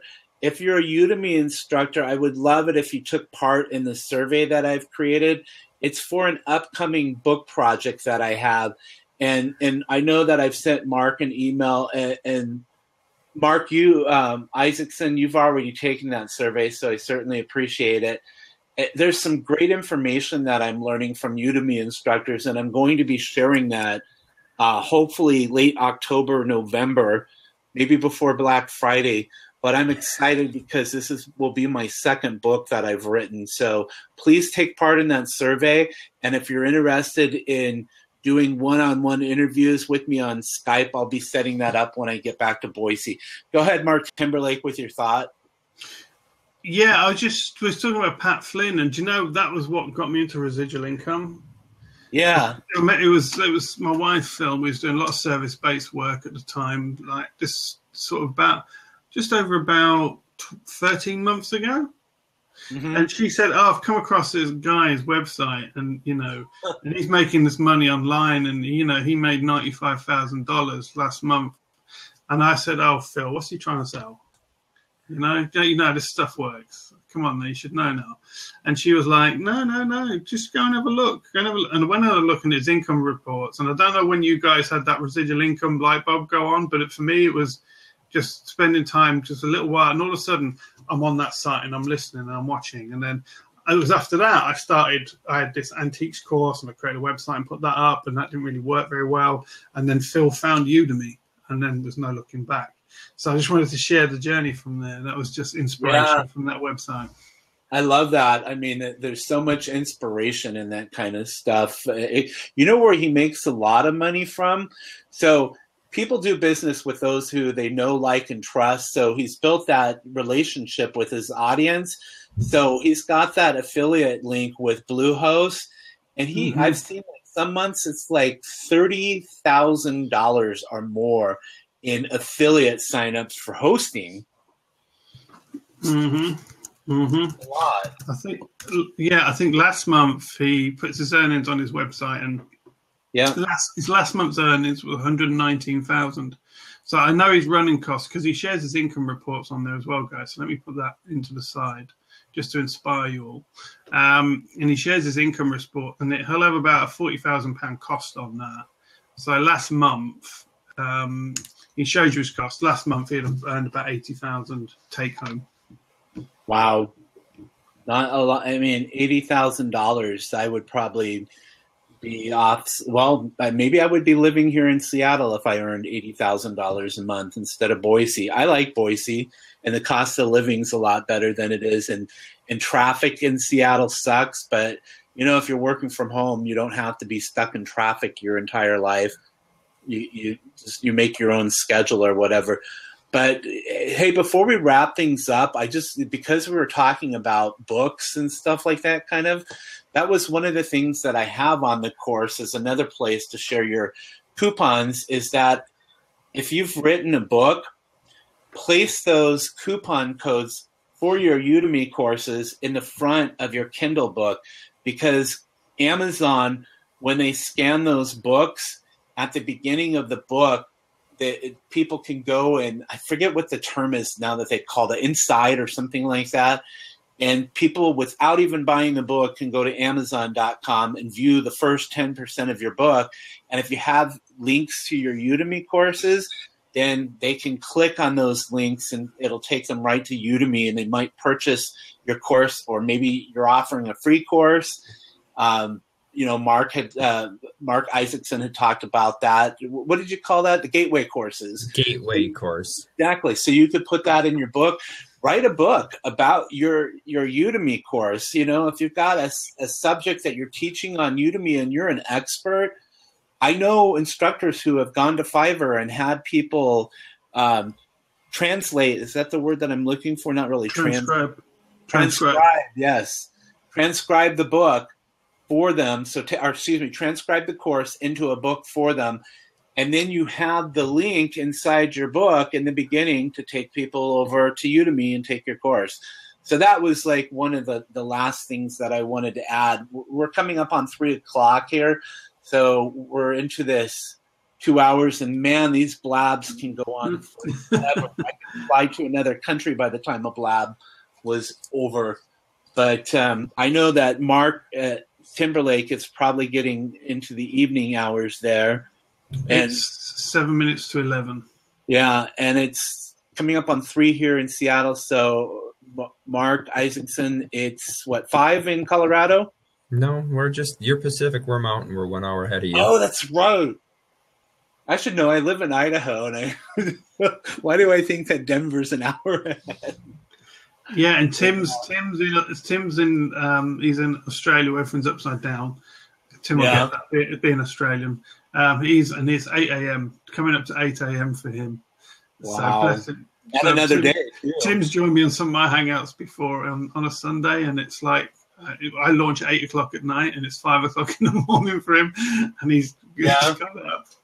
I mean, we can continue to talk for a little bit more here. I see that Eileen has shown up here, and we've got 13 people in here. I mean, why don't we if you've got some questions and you're watching and you have some questions on coupon marketing, or maybe some just general Udemy questions, go ahead. Someone asked, how exactly can I prepare for the Black Friday sale? Obviously, we're going to be doing a hangout on Sunday, but the first thing is course creation. Yeah. Honestly, guys, now's the time to be really, I'd even say leave marketing funnels to one side. You've got this month.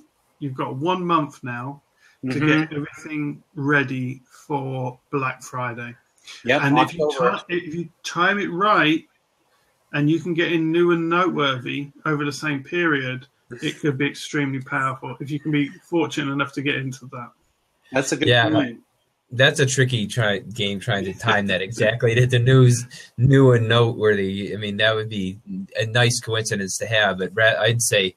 Do you know what, Marc? Because I was in there the other day and I launched my new course, and I got quite a few sales from that. And I was wondering if anybody actually figured out. I know if you get a review quick, you get in there, but how long is it for, or do you know? Yeah, that's what I don't.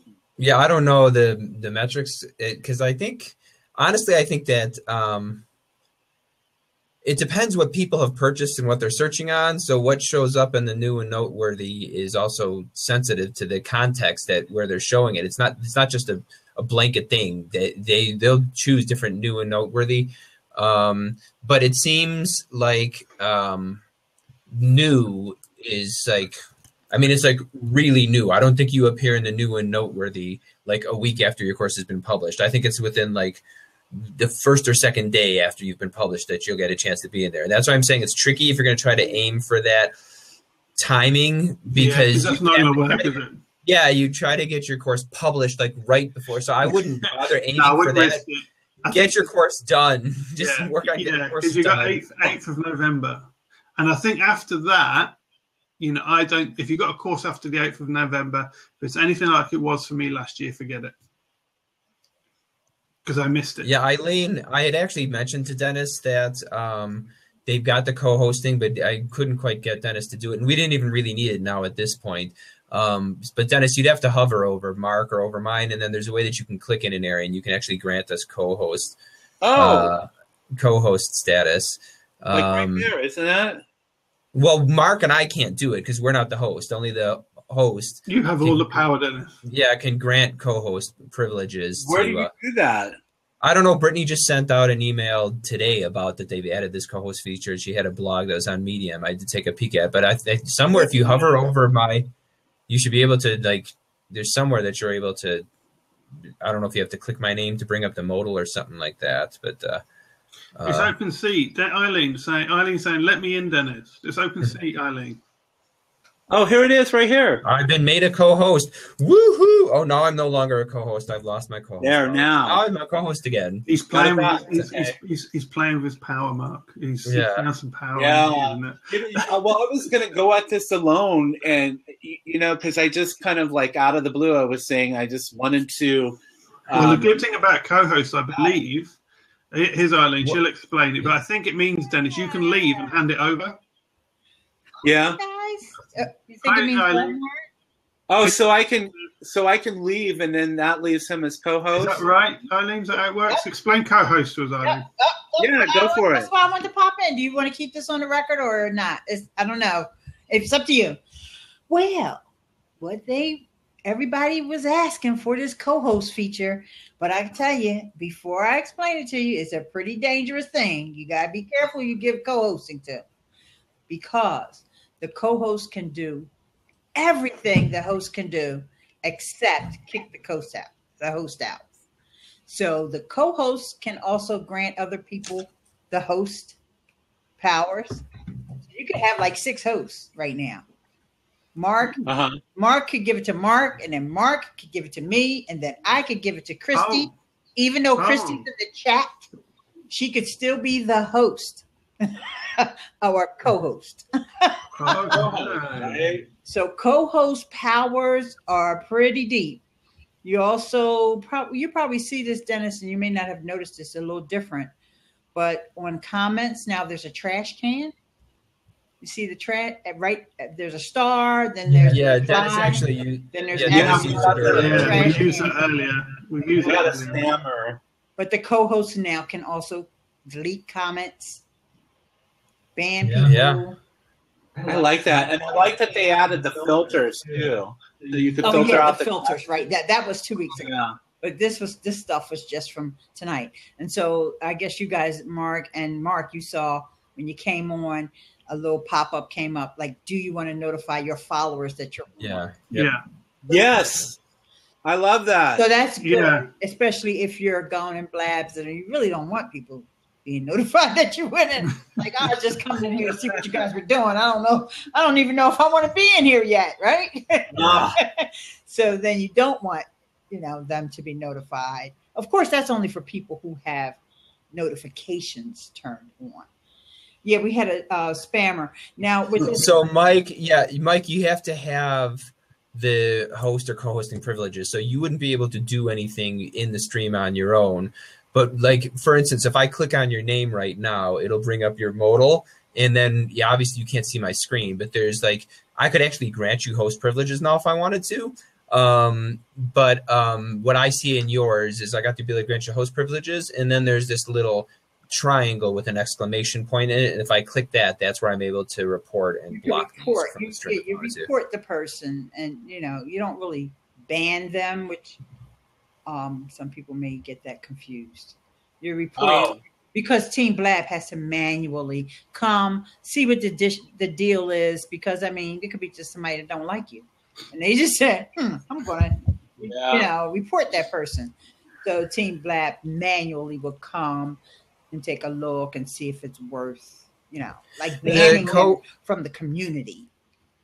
The co-host doesn't have to be in any of the seats, actually. That's what I said. Somebody I don't know who Edit Video is, but I could make you a co-host right now if I wanted to. You're saying, can this host still do it? Yes. The host still has those powers too. The co-host can be anywhere, even in the chat. I don't think you can grant it to somebody who's not in the chat. They have to be in the room, in the blab somewhere. Oh, and actually I can edit the topic now too, since I'm the co-host. I could totally change what you said your topic was. Topic, yes. And can't anyone edit the topic? No, they changed that. Remember before you could use /topic. Yeah. Can't do that anymore because Unless you're the now, host. but you know why now? Because the co-host can do it. There's an edit button. If you turn it on, Dennis, if you turn it on for Mark so he can see, because Mark does a lot of blab. So Well, I can grant Mark here. I'll give it. So give me some power. give Mark All right. some So power. I made you a co-host. So now, Can Mark, I kick you off now, Dennis? no, you can kick anybody but Dennis. Okay. No, Yeah, I don't you'd know. be able to Do kick- you have an X over Dennis? You have an X over me. Yeah, I can kick you, Dennis. Your own blab. I have X over everyone. But yeah, So because do you're the I. host, you always did have the X over everyone. But I tell you what I And you found were. the topic change was really good for. It was like, say like tonight, Dennis, you've got your main topic you want to discuss. I Yeah. always find once you've gone past that, the people come in and they want to talk about the really basic stuff of Udemy. Uh-huh. What I did last time I was doing one, I just changed the topic to like earn residual income teaching expertise. Oh. And then that opened the topic up and we had a lot more people come in from the general blab community. Yeah, because they see that like when they're searching for on the air type Yeah, stuff. Yeah. They'll just be browsing looking for a blab to have a watch of. And if you like Udemy marketing, fast track to Udemy course revenue, that's quite a very specific title. So what Yeah. I do now is when we go to general chat, I'll just go general Udemy residual income chat, how to create residual, or something like that. Do you get me? Why Just to don't I bring change people it in. I'll change it to join us for a chance to win $1 million. That'll get a lot of people. Yeah, that's that. You're funding that, right, Dennis? So, and All right. It doesn't have to be real money. then we've already got people trying to break blab and stay on forever. You know, there's already a couple of, you'll see them at the bottom of the homepage because blab pushed them down to the bottom. They're like, let's just keep this going forever and ever and ever. And it's like, why? Why do y'all always have to try to break blab? They can't All help right. it. They're taxed. Yeah, but They just- you should have something more important to do with your life. No, evidently.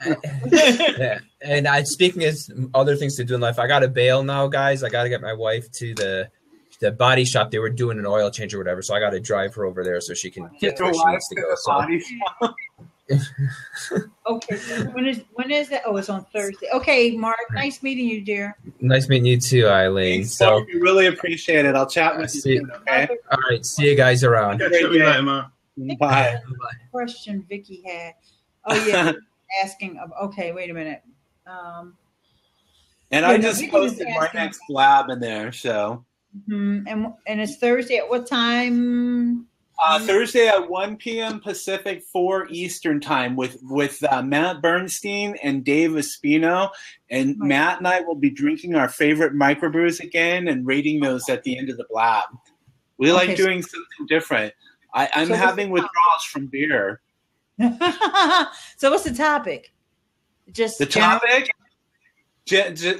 Gosh, that's a good question. What am I talking about? You're just like, let me get everybody's name. Oh, I called it Udemy Roundtable. Okay, Udemy round table. Yeah, it is just general then. It's Yeah, anything about General yours. Udemy. general Udemy chat. Okay, all right. And if You you know, we if had you a get lot of ready, people last time on Thursday. We had over Yeah, I was 50 there. people Yeah, I online. was there. Yep, it yeah. was good. Yeah. I was So maybe I'll telling give everybody. away a prize again and do what Mark Timberlake was saying is that midway through, I'll say, come join us at your chance to win a prize. And I'll go buy like a gift certificate or something like that to Seattle's #1 retailer. What do you think that is? Walmart. No, larger than Walmart now. Amazon.com is Oh. based here. I didn't know they were in Seattle.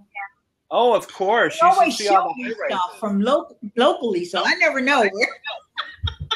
And I've got Yeah. Well, you know what else is Starbucks? Now I know about Starbucks. And are you using I know that Mark is using a Mac. Are you using a PC? Well, at work I use PCs. Okay, so your software, your operating system is made here in Seattle. The planes that you fly on are made here in Seattle, unless you're on Airbus. But what software is that? Intel, you mean? Windows, Windows. Oh, okay. Microsoft.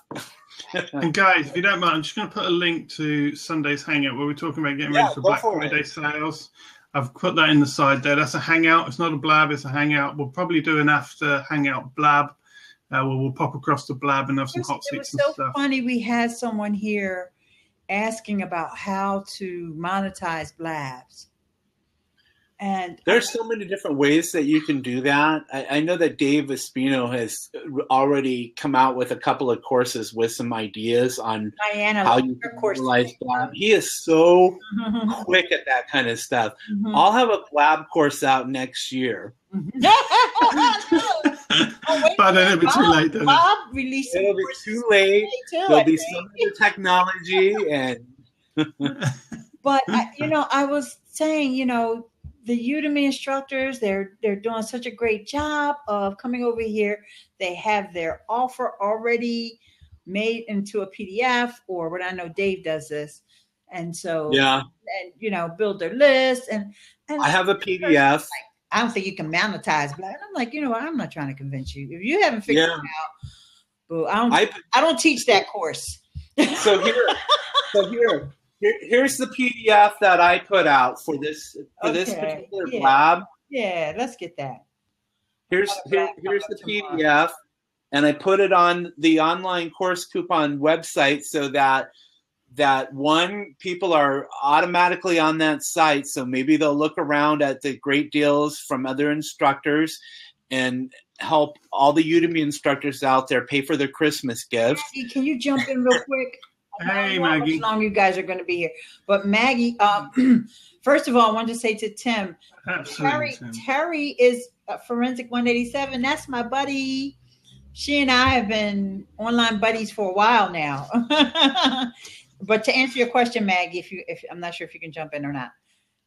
But Maggie, there's cooking courses on Udemy. It depends how good your marketing is, but it's a great way to have a digital product. I know a bit about Maggie's business because I remember being on a hangout with her a few months back. Cooking is cool on here. Cooking does really well. Doesn't Gisela translate somebody's cupcake course? No, that's on YouTube. But that would be a really cool blab, showing recipes. If you could have a camera aimed at your kitchen. Chef Dennis does that. And Maggie, I think I saw Maggie doing that Maggie as well. Maggie was always Chef Dennis. But these, here's Maggie. Okay, good. Hold on. Oh, she's gonna turn. What is that? Gotta turn off her phone. You Maggie until she's ready. She'll give us the high sign, guys. The aliens are here. I'm here. There's water on Mars. Together. Hi. Sorry, I'm having issues, but I'm here. So yeah, I saw Marc out of I don't know where. I saw you on G+ maybe, and something about Udemy, and I said, I should do some Udemy course. And I have so much video, I've just never edited it and put it together. And I'm constantly recording. You should see my kitchen. So it just dawned on me, hey, I should do something. I remember you was in a hangout with Amon Johns way back, and you was talking about video marketing back then. Do you remember?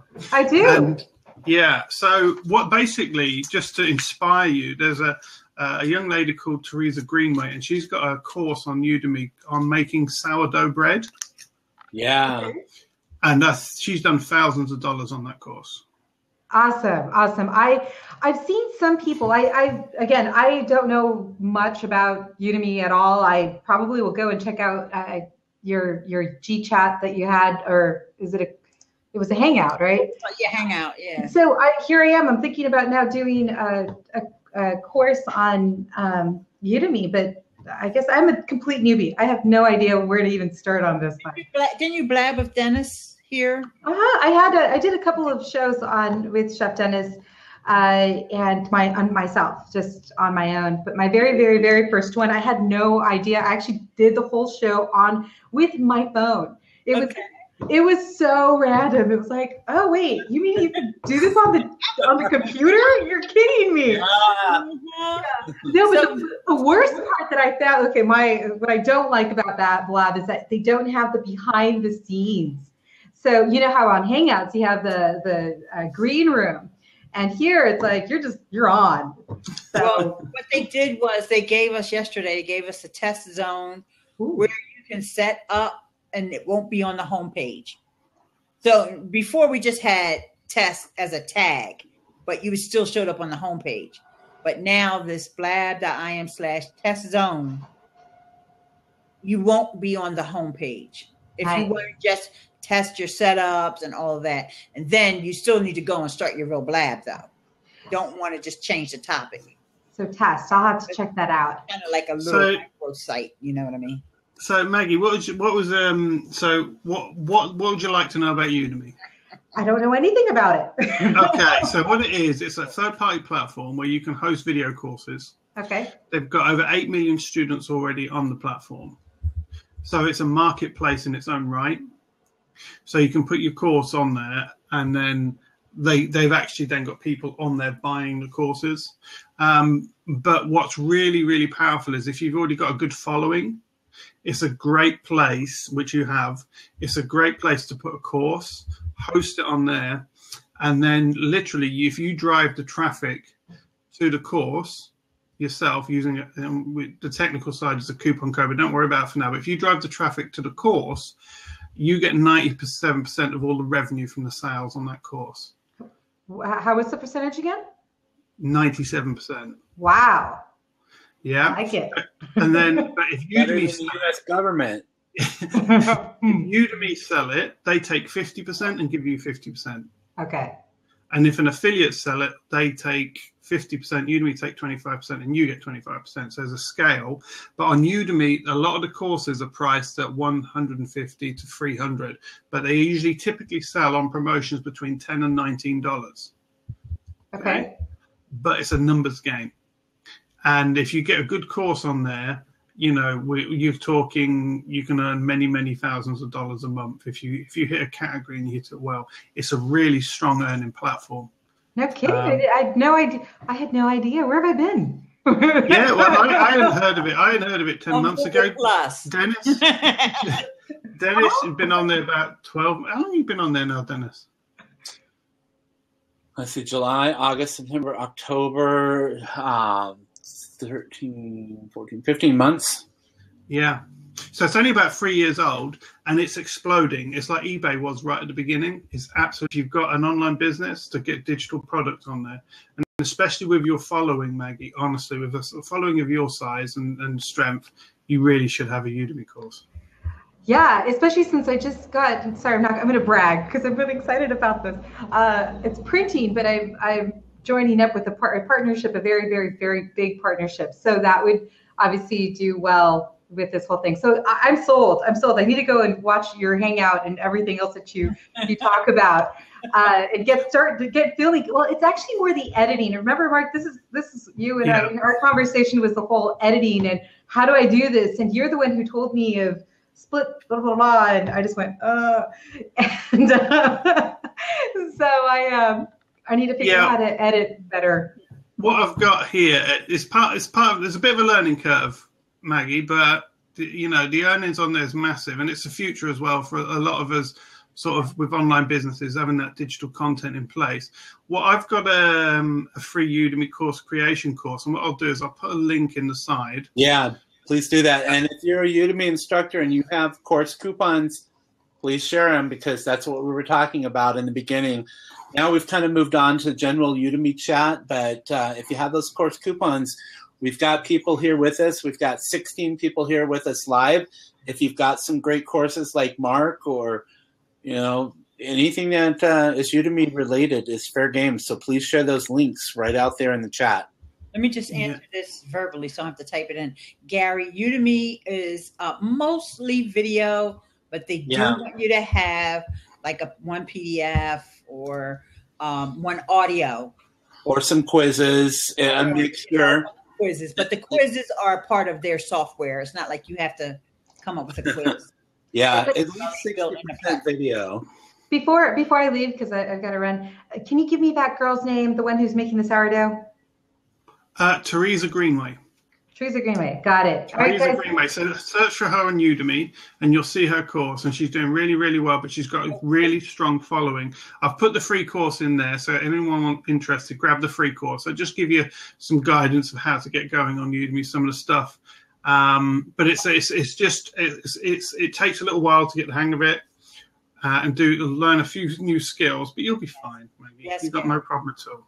Yeah. Sounds good. Thank you so much, everyone. Thanks, Maggie. Have See a you great next time. afternoon or evening. Bye now. Where are you at? I'm in Coronado, San Diego. Oh, nice. I'm in Seattle, and guess what? We have sunny weather right now.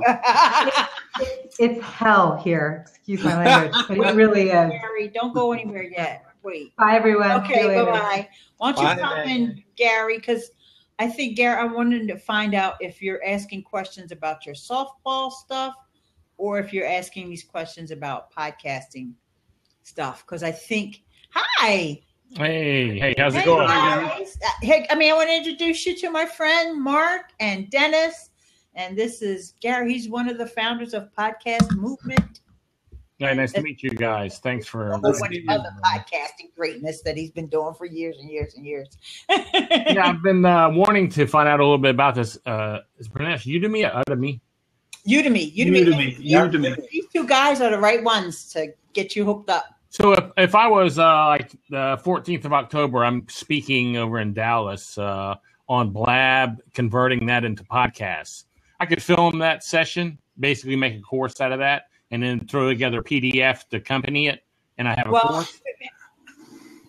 When you come to Udemy, they've got a very strict structure about how they like their courses to be. So and when you first come to it, it feels a little bit restricted, but once you get through it, it's really good because they take you through really good course structure training. You don't even realize you're being trained. But what they like is your course has got to be a minimum of half hour long, minimum. And each lecture in the course has to be minimum of 2 minutes, maximum of 20 minutes. So what that means is if you're recording in one chunk, it's a chop up afterwards. You've got to chop it up, and you've got to make sure you've got the structure in there. You can chop it up in retrospect. Same as a podcast, essentially. If you're going to chop that up, you would break that up. So you've got to be forward thinking and planning. Audio quality, you're not going to have a problem with because obviously you know how to get good audio quality. But video quality again has to be really good. So they're really strict on quality. Okay, with the video quality, that's what I am as a video podcaster. So you're not going to have a problem then. But the chopping it up, I'm on their site now, and I'm really, do I just look under course creation, and that's where the guidelines are? I put a link in there. There's a link to teach.udemy.com. That's a great place to start. And then you can click on course creation, or you can type in a working title and hit create a course and go right from the get-go. But this has a lot of good information on how to get started and just the different questions that people might have. But teach.udemy.com/course-creation will take you to starting off with course creation. I've also re-put my free course in there, which is an introduction to Udemy. But one of the things that's important about Udemy is take a little bit of time to understand the platform, because what some people do is they jump in and they don't understand how it all works. And Udemy, getting quite strict on some things about marketing. So it's worth just spending a little bit of time saving you pain, because what people do, they'll jump in, create a course, break a load of rules, and then wonder why it doesn't get accepted. So I think even more important nowadays, isn't it, Dennis, to familiarize yourself with the do's and don'ts on Udemy. And that's what the link it's for? Yeah. This link is, of course. So what you've got is Dennis has shared a link called teachudemy.com. So that's the official introduction to Udemy. Right.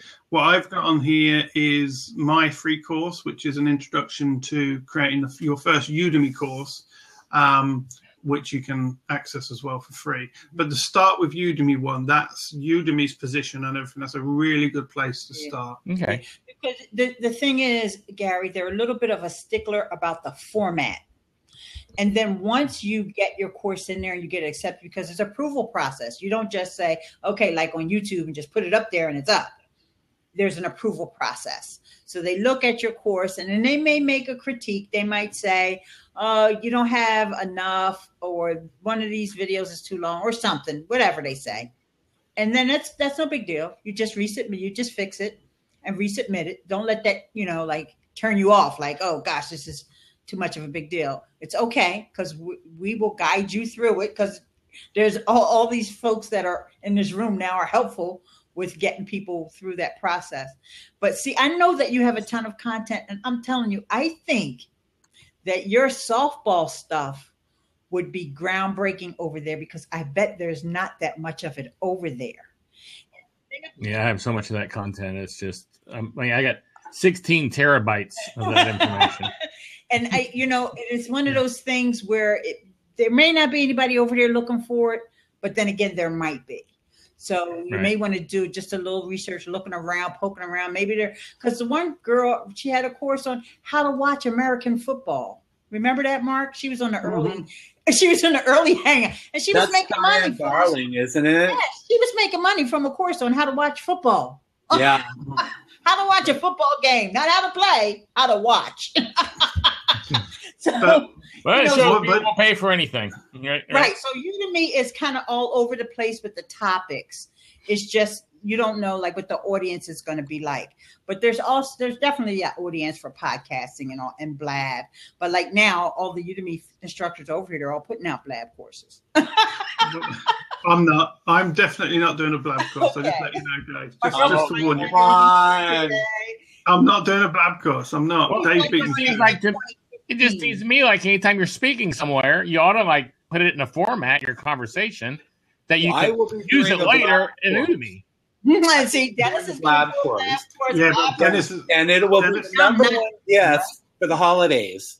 Yeah. Yeah, 2016 did it. Right? I might as well do one. Hey guys, I'm going to let y'all go. I'm going to go in here and read the rules and watch your course. Yeah, So okay.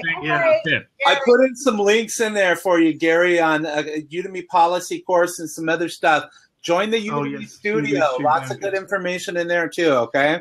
Okay, yeah, I'm opening it now. Thanks a lot, guys. Have a great evening or day. I think you'll be great. I think you'll love it. Yeah, hopefully I'll come on in a couple weeks and say I have one. Thanks. All right, awesome. Bye. Dennis, we should be getting commission from Udemy, right?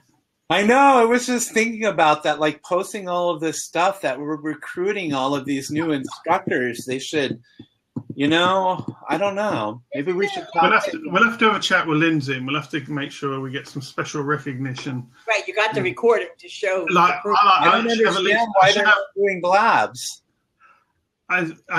They did one. Oh, they did. I mean, that both companies. No, they did. It was funny because it was Lindsay and Eliza. Yeah. If you search for Udemy and Blab, go back to the beginning, you'll see them, and they just both pop on there and just freak out for about a minute because the people are popping in and they come off again. I didn't find that. Oh my God. Just go in Blab and search for Udemy and you'll find Eliza and you'll find probably kill me. You know that issue that Scott had, right? You guys saw that on Facebook? Who? Scott, yeah. They sent him a nice, nasty, it's like, don't be inviting people to your Blabs. No, Scott always gets a nice slap upside the head. I don't know how he does it. Scott just seems to attract tellings off. The only way that could have happened is one of the students complained. No, I think what happened was they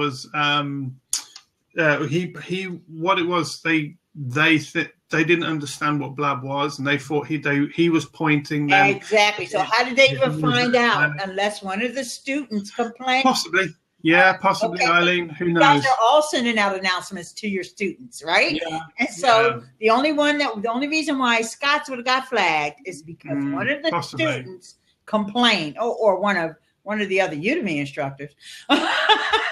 You know what I'm saying? Blab wasn't on their radar. Yeah. All of a sudden, they flagged. And then they came back after he launched his case and he stated his, claim, and he was right. And they came back and they said, "Oh, you're right. We're going to add Blab to our list of approved places you can send people to or something. And I was like, yeah. yay, Scott. Yeah, he's got it approved now. So good work. Kudos to Thingy. Tim's saying nothing wrong with blab courses. I believe Tim's got a blab course. Oh yeah, I'm not saying there's anything wrong with it. I was just saying the coupon to that course if you want to. That's pop a coupon in, Tim. For Gary, I thought it made more sense because we're already experienced Udemy instructors. Like, why come in there and competing with us when you've got this softball thing? Absolutely. And nobody's over there doing that. No, I'll tell you guys, if you've got an audience, guys. Yeah, if you've got an audience, a niche audience, it's almost a crime not to create a Udemy course that you can upsell to them. He sells the products. Yeah. I want to actually do a blab specific to my courses, like my WordPress marketing or Kindle and MailChimp.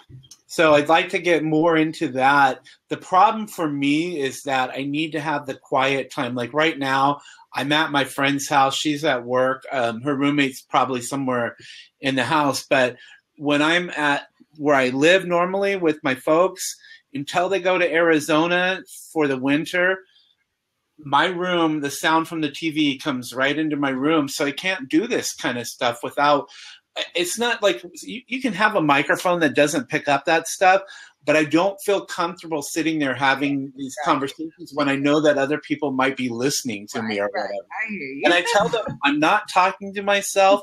I'm not loud. Tim, seems like you're a little disgruntled over there. You said you reckon it was the instructor who dubbed me in? No, don't worry about it, Tim. Okay, you guys. There's always somebody who's having a bad life. Some story that you guys know about. Yeah, there's always somebody who's having a bad life. Yeah, I mean, I understand, because you just never know when somebody's gonna.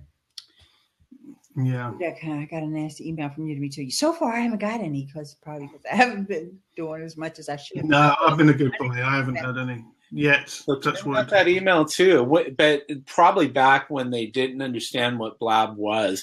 Because that's the problem that I have with their review team, and also this trust and safety thing. Because I was a supervisor at a call center, and we used to have calibration calls. So we would have all the supervisors sit and listen to a call and then talk about what we thought so that we were all on the same page. They need to have their reviewers and all of these trust and safety people together and review all of this stuff so that they're on the same page. It seems like with reviewers, you have one say one thing and another say another, and that gets frustrating for instructors. Yeah. I put a new course through the other day, and one of the feedbacks I had was, try to change your inflection a little bit more when you're speaking. I know you had one, didn't you, where someone was complaining about the way you said S or something? Yes, that really. And I sent Lindsay an email, and I said, "This is ludicrous." I'm like, "Come on!" It's like you've got instructors who are in other parts of the world that are hard to understand. I understand why. But yet you're complaining, or somebody is complaining about the way that I say the letter S or something like that. I'm like, come on. I think you've just got to take it with a pinch of salt. I look at it now. I have a chuckle, and they're trying to do their job, and they're probably new and enthusiastic. Do you get me?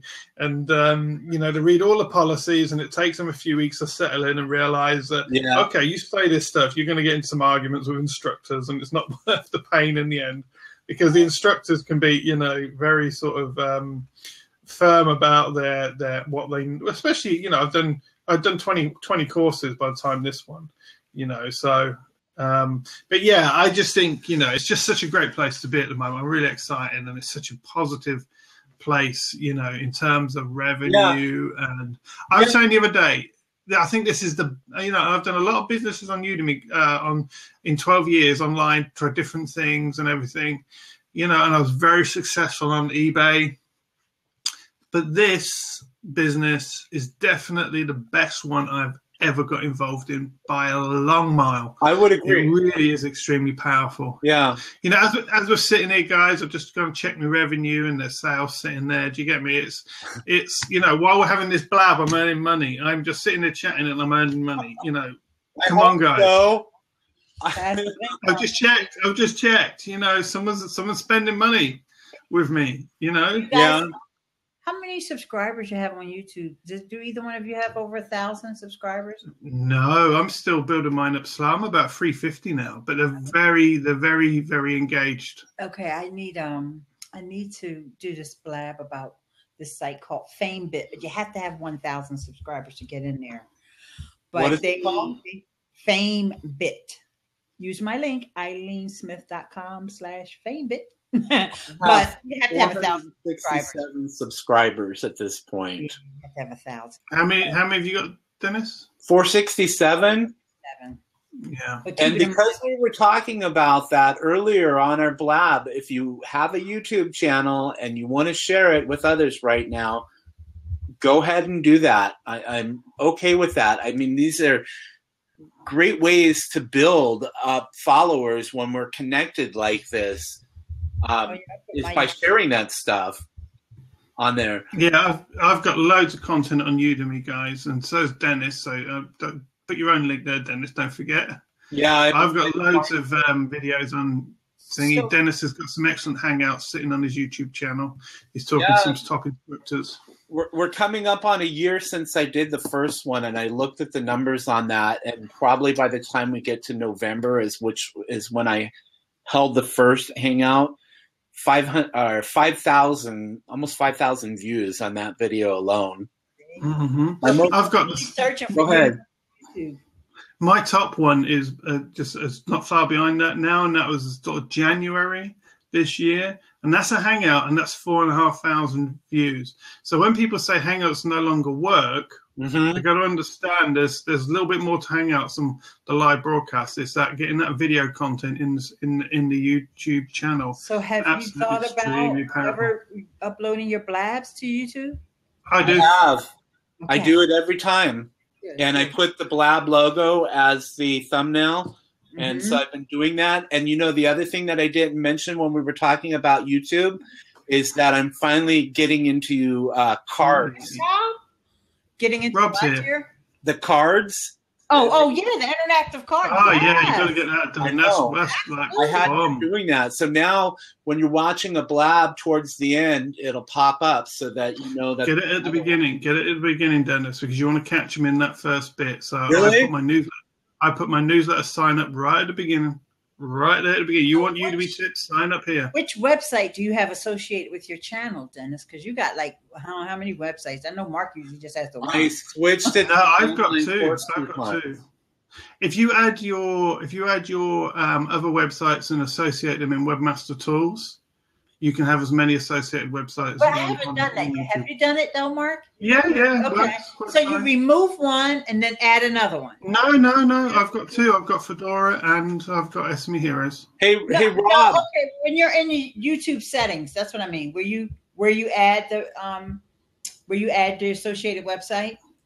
Yeah, I can add either website. You don't have to remove. You just it's only one, right? No. You can. But not many people realize this, but you can add as many associated websites as you own. Having Google Webmaster Tools. Yeah. If you go to Webmaster Tools, just do a little search. I can't remember how to do it specifically, but the information's out there. But you go into Webmaster Tools, you add another website, and then you just got to search for add multiple websites to YouTube associated something or other. Yeah. And you can then add all your websites. And I'm going to do that because I know it can be done because I watched the video on it, but it was one of those nights when I was actually laying across the bed watching YouTube and I was like, I can do that? And I forgot to come back and do it.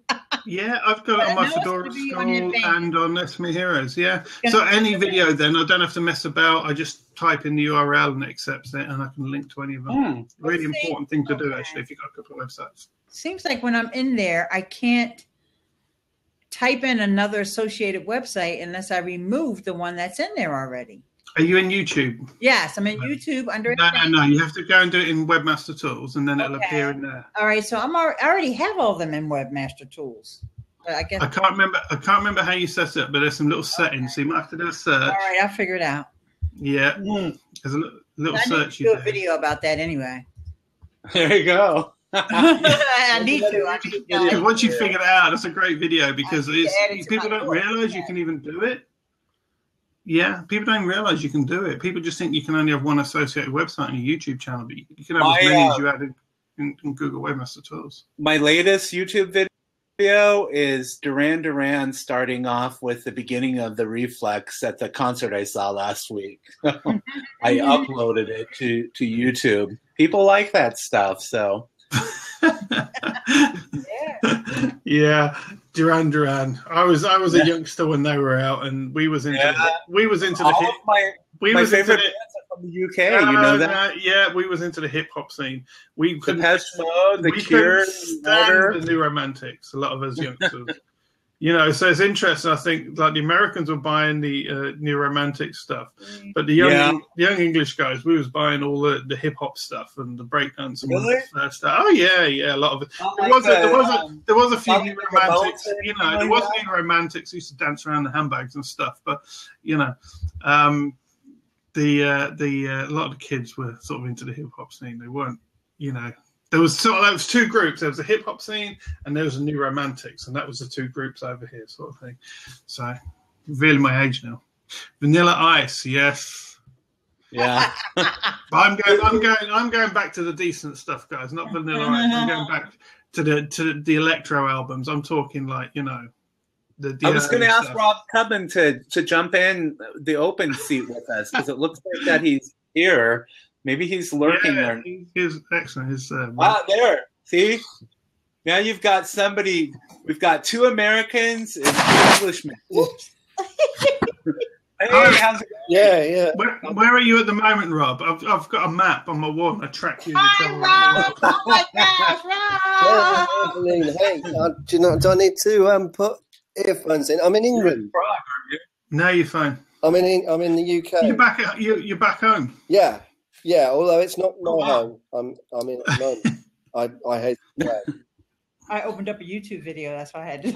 Rob, for anybody who's in the side doesn't know Rob. Rob's a very successful Udemy instructor. Shares all his revenue. Yes. And he's also a resident. He's also one of our few digital nomads. So, he's a genuine. This is the real deal. This is a genuine digital nomad we've got here. And every time you speak to Rob, he's in a different country. I think I spoke to him somewhere in the Far East. He was in Eastern Europe, I think, the other week, and now he's in England. So, can't keep this back down. He's had real Thai food, and I just have Thai food from people who move here. Oh my God! Well, I don't even have to say anything, do I? I just get your intros, and that's enough for me. I can go now. I have a question for all three of you. Okay. But Rob, make sure you share your link in the site so people can connect. I have a question for all three of y'all, but I'm going to start. I did. I've already done it, but you can share anything that you want. Okay. I shared the website. Oh yes, there's Rob Cubbon's website, guys. What's your top earning Udemy course? Like was it one of the older ones, one that you made after you've been there for a while, or one that you made recently after you've got all this SEO Udemy knowledge in your head? Rob, you go first. Oh yeah, well, it's an easy question for me to answer, and it's an old one. And the reason why it does well is more. It's the best subject. It resonates with people, and I've never been able to top it. It was the third one I ever did, the third paid one, and I've done 7 more, and they haven't come anywhere near. And do you want to know what it is? It's not about word for how to design a website. No, it's how to run a web design business. How to run a web design business. Because people want to learn how to do businesses. You're telling people how to make a business and how to make money with it, you see. So that's the reason why they like it, more than just set up their own website, which is not going to make them any money, really. So if you're making money, you show people how you're making the money. That seems to do well. Absolutely. Right. Okay. All right, Dennis. I'm the same. Sorry, I'm the same. Just mine's the third one I did. I'm on 21 now, but my third one is my best one in terms of revenue. I don't think it's necessarily my best course, but it's the best one in terms of revenue, and that's my Udemy course creation course. Udemy course creation. Okay. Yeah, which is obviously it's my approach. Obviously, is sort of high-end video production, green screen, and a marketing background. So I deal a lot of external marketing funnels. But that's been my most successful course, which is really encouraging because if you do a search for my course, it's really hard to get onto. It's really hard to compete for the keyword Udemy on Udemy. Uh-huh. Very hard because it's probably one of the most competitive keywords. That and YouTube, I find the biggest ones difficult to actually compete for. Definitely. So the fact is that can still be a top earner, even though I'm not competing for that main keyword. You know, that should encourage people. You don't necessarily have to be on the front page. You just have to be clever about how people can find that with 2-word searches. And obviously I do a lot of my own driving and marketing to that course, which is a big factor. And obviously as I do that, it rises up in the rankings. I can see it over time because I track it. But that's my sort of biggest seller is that one. But I've got some others that are just as old and not far behind it, to be honest. Sorry, Dennis. Eileen was going to get you to go next, but I jumped in. Dennis. I'm just listening. I'm like sitting here because I talk to Rob a lot. I mean, the thing is that he's done a lot of webinars with me. He's always been so generous in sharing his knowledge and his time. And so I mean, for me, because he does like what I want to do with writing more books, the courses. I want to integrate like the blabs and stuff like that into what I do, but he's doing it. He's living the lifestyle that eventually that I would like to live. I don't know if I want to be like a globetrotter, but I certainly would love to travel more around our country because that's one thing that I find is that we don't travel and see and experience different cultures to have an appreciation maybe for what we have or have an appreciation for what else we have around the world, like Thai food. He knows I love Thai food. I have the opportunity to have Thai food here in America. I'm so grateful that different cultures have moved to my country so that I can experience that even if I can't travel over to Thailand. So I can't say enough about what Rob does. I really follow this guy because he's got great information. Okay, yes, we know that. Now you're stalling. Can you answer the question, please? She wants to know what your best course is. Politician. We want to know, what is your top selling course? And my top selling course is the one about rambling on a lot. Is that the blab one? Yeah, it's a blab course. WordPress marketing is my top course. It was my first course. It always sells really well. Course. Mm-hmm. Because I took a different approach. So many people talk about how to make a WordPress website in 5 minutes or something like that. I want to show people once you have your WordPress website, what you can do with WordPress to market yourself using the power of WordPress. So that's what my course is about. I based it off of my book, my social media book that I wrote, and that I use WordPress to promote the book. So that's mine. Cool. I think I have access to all 3 of those courses. And I think what it is you know, the 3 things that people want to buy, and I know Rob talks about the same thing, the 3 things that people want to buy. They want to buy vocational skills, they want to buy technology skills, and they want to buy business skills. That they'll pay for that on Udemy. They're really strong things to go for. If you can show someone how to set up a business, you know, people will pay for that because to better their lives. And that's why when I promote stuff on my courses as an affiliate marketer, right now I'm using the tagline that I'm using, the skills to pay the bills, which is true. You learn the skills. Yeah. Yeah, and I think that's what a lot of people are motivated on taking courses because they're trying to improve. We all are, you know. We're all, residual income. You know, for me, you know, we've been at it 10 months now, and it's life changing. It really is. You know, I know Rob's been, you know, on the residual income thing for a lot longer, but you know, it is just phenomenal. You know, just having that residual income coming in, I just can't express how different that is, you know, especially when you come from like a service-based industry where you're dealing with clients and you've got difficult clients and, you know, and you never know where the next work's coming from and your cash flows like this all the time. That's my daughter. Yeah. You know, or you're working in a high week. yeah. Or you're working in a job and you don't like your boss and do you get me? I think I don't have that problem. I haven't had that problem in 32 years, thank goodness. That's probably because you get on with everybody, Eileen. Well, yeah, there's probably more to do with you. Or maybe it was me. Maybe you know, Phil always says I had a chip on my shoulder. Except when I'm on Blab, sneaking away like, yeah. Hey, guys, I'm at work. And I'm on my phone. Yeah. No, before I started earning money online 12 years ago, when I started online businesses, I'd had 35 jobs. You know, 35 jobs. I wasn't cut out to work for other people, and it took me 35 jobs to figure that out. Yeah, Anna's here. Anna, you have a lot of skills, though. The real star is here. Well, it's funny. Are we back to talking about Udemy? Yeah. Oh God. No, are we back to talk about Udemy? Yes, we are. We are talking about Udemy and how residual income and how you integrate it, weave it into your life, Anna.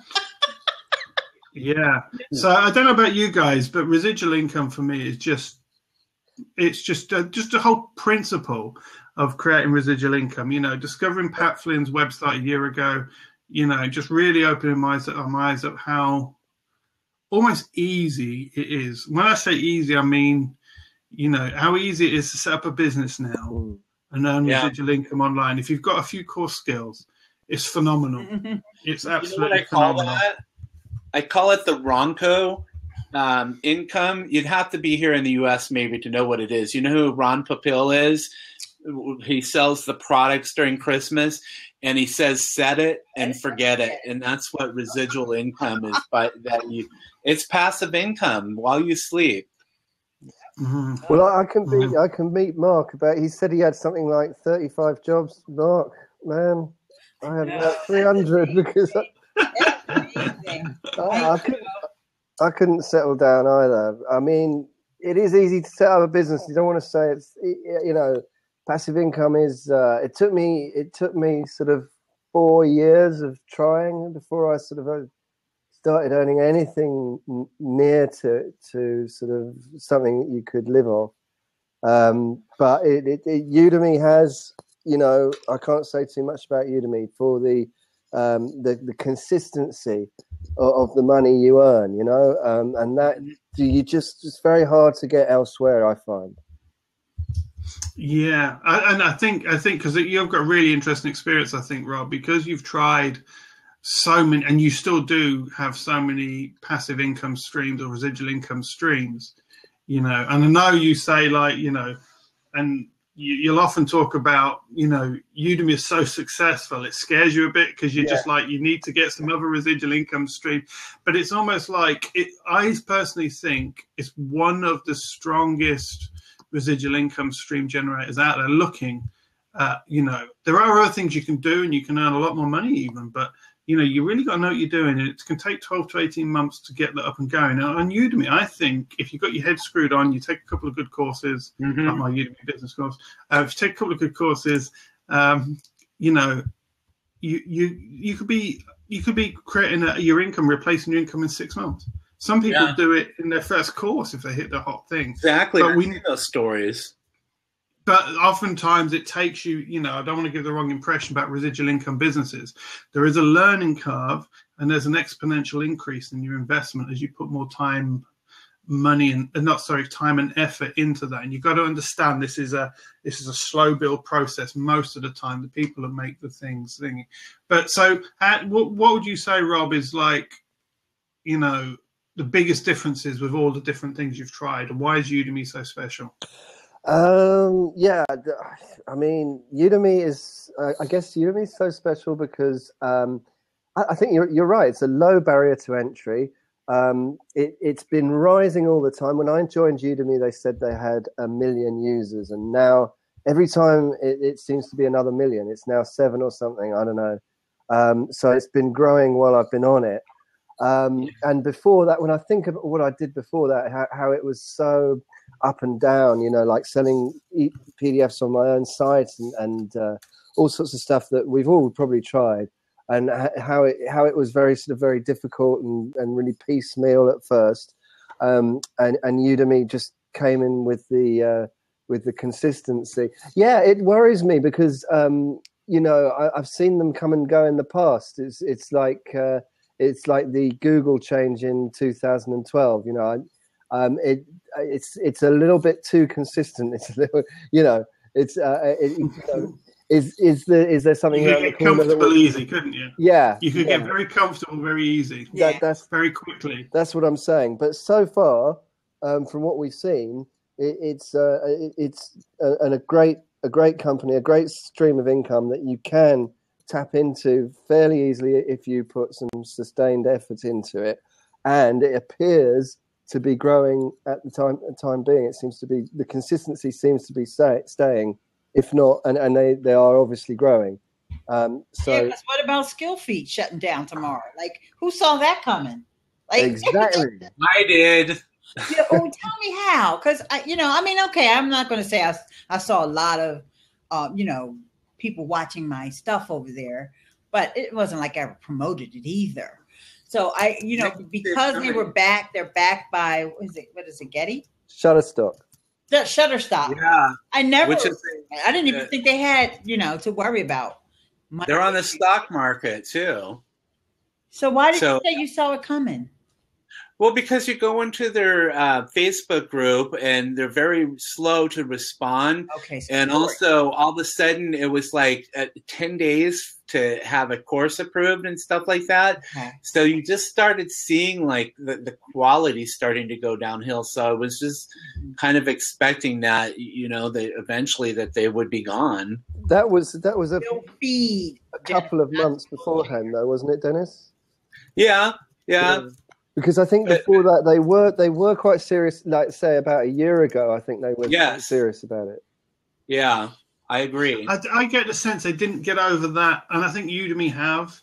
Because you've got to get over that hump, and it's the first and strongest to market. I remember with eBay. You remember eBay? Anyone here remember eBay? Yeah. I told you to go there and get a PC the other day. Yeah, you got eBay and you got eBid. Both launched about the same time. eBay dominated the market very quickly. Mm-hmm. When it came to the auction market, they messed up because they ended up. Then the guy came in, he decided to change it, and they wanted to become like Amazon. But they caught the market and they dominated, and they got the people on the site. They got the traffic. And with these businesses, whoever gets the traffic wins the battle. And Udemy have got the traffic. They have got the traffic. So they must, and that's the key. Mm-hmm. So they must be winning the Google search war then. Oh, they're huge. I've got one of my courses and my antiques course. If you search for sort of like make money with antiques, my Udemy course comes up, and that's the other thing. Udemy's SEO is very good. So they can bring people in on that as well, and they're just dominating. So I guess it's anything where they're not really competing with Linda, because I'm assuming that Linda is going to win out on those courses that are related to Linda. Yeah, Linda's different. She's moving into business courses now, and plus she's got the LinkedIn. The problem with what's Linda in terms from our perspective, you can't get on there. You can't get on there. The instructors that go on there, and I was talking to Jessica Bass, and I think she was going to put a course on there, and then the last minute she was going to get it filmed, and she read the contract, and basically she was selling the IP rights.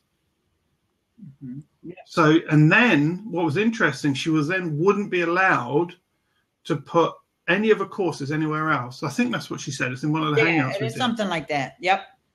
Yeah. So, so Linda buy it basically from you, and then you can't create. So that you're really not in control of the business. No. Yeah, but they should be paying you well so that you don't have to worry about that. I know it's nice if you can get on there, but Udemy, it's open access. It's your success or your failure is completely up to you at the end of the day. If you're charging for the course, you can put it somewhere else. But you technically you're not supposed to have it up free. But how are they going to catch you? Unless one of your students complains. It's not like they got a Udemy content awareness police like YouTube or something where they're out there searching, is this course out there anywhere for free? You know, they don't have that. So not unless one of your students finds it and complains, you know. And I think on Udemy, I think if someone from scratch, if you know a little bit of video, if you know how to record video and audio, and that's the key thing, and you know how to do a little bit of editing, you've done video production, and you can teach, and that's quite a few skills we're adding up there. But a lot of people have got that nowadays online. You develop that as part of your online marketing. Most people develop these sort of skills nowadays. Udemy are going to push you a little bit to a higher level normally, but you can have your first course up there in a month if you don't go to create the super mega course to end all mega courses, which we don't advise. You can have a course up there in a month. And you can be earning in that first month. Now, don't expect to be earning, $500,000 a month, but you can be earning, unless you got iOS 10 up your sleeve. Because if you've got iOS 10 course up your sleeve, that's a good one to get out there, guys. A top tip: iOS 10. Create that course now. Yeah. Well, my friend Bren is asking about, Udemy, and Bren, she teaches. I know she teaches LinkedIn, but she's got a lot of other business and courses that she probably could teach. And yeah, you sure can put them up on Udemy. Earlier we went over some of the requirements. Yeah. They're kind of a stickler for the structure of the courses, but it's not hard to learn. It's just following their rules.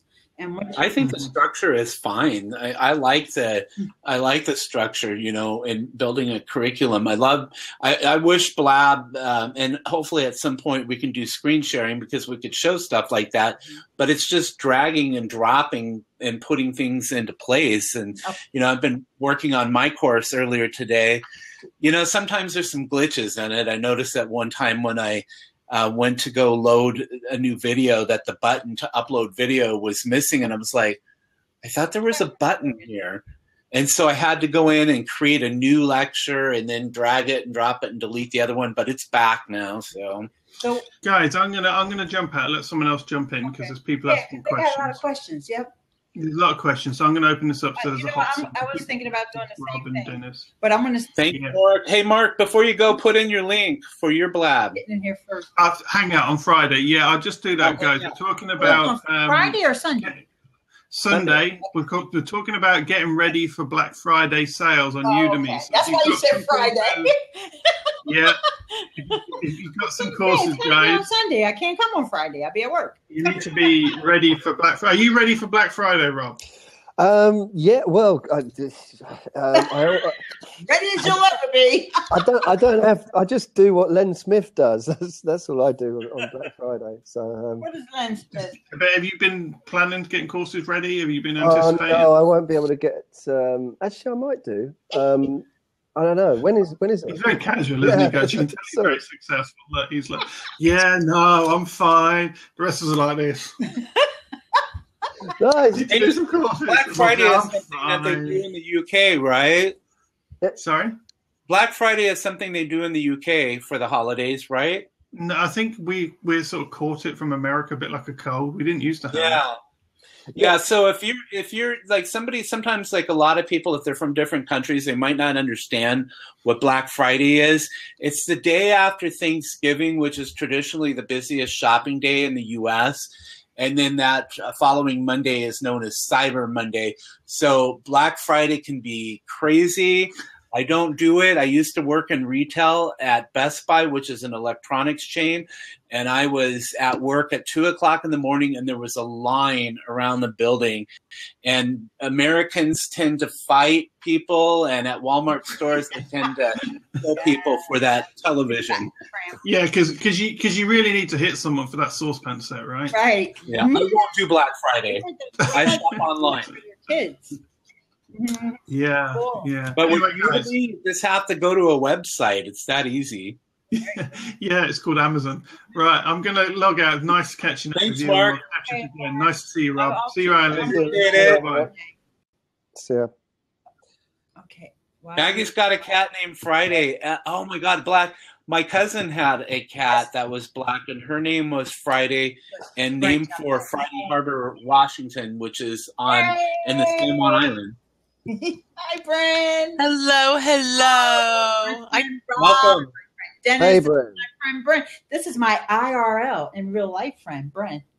Yeah, right. We hugged a week ago. That's right. Oh, really? Awesome. Yep. Yeah, it That's is. cool. Yeah. But to answer your last question that you posted about why would you have a free course? Yes, it can lead to a paid course. I'm not sure about that specific person, if that's their strategy, but that's why these blabs and these hangouts are so good. There's so many strategies you can use to get people on your courses, because see, the issue with Udemy, as far as, somebody who's never done a Udemy course, is that you don't get your students' emails. So you have to be creative. Like have them opt into something else? Right. And like, for example, people are doing this now with Blab. You're doing this Blab strategy. You hold the Blab. You have this PDF already that whatever you're going to talk about in the Blab. And you're telling people, okay, we're talking about whatever the topic is. And then, opt in over there. But you can invite your students through the Udemy system. They let you invite, have what they call educational announcements, right? Mm-hmm. Or 4 those a month, or like 1 a week, as long as educational announcements are 4 times. Promotional announcements are 2 times. right. So you can. But you promote. don't know who they are. You're sending an email to everybody. All right. So I would offer template, like a download, get all your templates. So here's the course if you want, or the playbook. You have a special password to download the playbook from my website. So I could definitely do that. But here's my question. I have a full e-course it's a completely done e-course it's under socialsaleslearning.com. Do I copy that and do that onto Udemy, or do I create something different? Are you selling that course? It's $297. How long are each one of the videos? They're anywhere from 1 to 5 minutes. I think the time limit is 2 minutes minimum, right, Rob? Okay. And how long is I'm not too sure, Eileen, but how long is that the whole course in its entirety, Brent? Well, 30 minutes? No, about 2.5 hours. Oh, your course. Okay. Yeah, so you may need to combine some of those videos into one, because you make it in Udemy they have a structure, lessons, sections, and all that. So you may have to combine 2 of your videos to make it like a 2-minute video. But as long as it's a half an hour total, that's fine. You can't have more than a half hour. You can't have less than a half an hour. Oh, no but problem yes, there. you can have more. Absolutely. Okay. But you also would, and you do have PDFs. You don't want to have all video. It could be a little audio. You could even I would do all video because I do screen sharing. Yeah, but they want you to have a mix. So you just convert one of your videos into an audio. Take one of your talking head videos and just make that an audio, or one where you least really needed to show the screen and make that be, or make a new one that's an audio, because they just want you to have a mix of formats. And one thing I've learned, Bryn, is that it's probably a good idea to have your offering on the 200 or the thing you've got on your site, to have it a little bit more involved, have it a larger course than what you have on Udemy. Okay. Because on Udemy, people are used to spending less money. I mean... So do like a $97 course. Yeah, I do a $97 course on Udemy and make it shorter than the one you have on your site. Because if they can get that $97 course, they might be able to buy it for $10 during Black Friday or something like that. Udemy puts it on sale. Yeah, I mean, you can... What's the percentage that you make? It's Brent. That honestly, that question we could spend quite 5 minutes answering it. It's really complicated, but it doesn't actually matter, because the important thing is getting people on your course and making money, and you will make money. I mean, it doesn't really matter how much they take of it. I know that sounds strange at this. No, I'm okay. I just want to know. I mean, if you bring in the students, you get a bigger percentage, a much bigger percentage. But if they bring in the students, you get a smaller percentage. I'm posting a link. Is it like a 10% or? Here. If you bring in a student, you get like 90 something. If you bring in the students. 97. Oh, that's crazy. Okay. Here's the link to the breakdown, because it's different if you have an affiliate bring the student to Udemy versus you bringing. So it's different breakdown. Mm-hmm. So that link that I posted there, that'll show you all of the different scenarios that can happen. But Christy's making a point that sometimes that blab reference at the end, like when you click on that link, it'll add a blab reference code to the end of it. You have to take that out because sometimes I don't get why it does that. I don't have that problem when I click on mine. Every single thing that I click through ends up having a blab reference code. And it doesn't load the page? Sometimes it loads the page. It depends on the website. Right. And this is every single solitary link you put in there is going to have a blab reference. So if your affiliate link is reference Dennis Smith, it's going to say reference Dennis Smith / blab or something like that. Yeah. So what browser are you using? Chrome. Okay. So Brittany with Blab, when I get home tonight, I'm going to message her and let her know that there might be a problem with this reference that they add on to the end, because it's doing is telling Udemy that link that person clicked from Blab, so that website says, oh, wow, we've got a lot of traffic coming from Blab. Right. So they're taking notice of Blab. So I'll let her know. Yeah, but I think the problem is on the Udemy side, because Udemy should let that code come through. That's my opinion. Well, so it's not showing that Blab is a registered affiliate. And so that's it. The way Udemy is reading it, I believe, is that this is a Udemy affiliate link and someone typed it in wrong. Maybe, but it's not. It's a support link. That's not a Udemy. That's not your affiliate link, is it, Dennis? But Udemy is used to having affiliate links, and so it might be reading it that way. That could be it. But it's happened on a couple other sites too, not just Udemy. But I think it's, to me, every single link that you put out on Blab is coming up reference Blab. Reference Blab, yeah. And I think that's a good thing, because Blab wants to, we want it to grow. Yes, we're sending traffic to all these other sites. And so I understand, and they're not going to take that out, Dennis, just because of Udemy. Well, but at least they can take a look, have their engineers take a look at it and see, what the problem is. So yeah, I don't know that they haven't, been made aware of it yet. I'm asking. So there might be a workaround. So if I put this link in, this is a link. Let me see. No, it. It keeps the reference. It keeps the darn reference. Yep. So what happens is, this is an affiliate link. And that gives me an error message when I click on that. So that means it's not a Udemy issue. It's a Blab issue. Right. That's what I said. It's not just Udemy. I know. Yeah. What you have to do is copy the link. So it did load, but if you look, it has. So this is an affiliate link number 27, and then it added another affiliate link at the end. So that question mark reference = 27 matches one of my affiliates. Yes. Right, and then it adds a /Blab. So it depending on. I'm curious if someone signs up on that, if my affiliate will get credit for that. Or if the system reads it as if you're popping in Blab, obviously not. If you have affiliates that are using that link in Blab, they might. I don't know, not in Blab. I just wanted to test an affiliate link. Okay, yeah, I think it's a Blab thing. So if they're not using it on Blab, or you may just want to tell people don't, to actually copy that link or put it into a PDF and send people to the PDF. Interesting.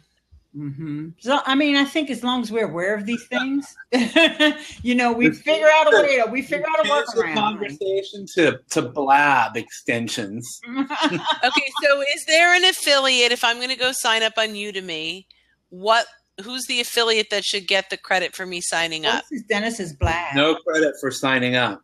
There's no credit. No? No, not when you become an instructor. No. Okay.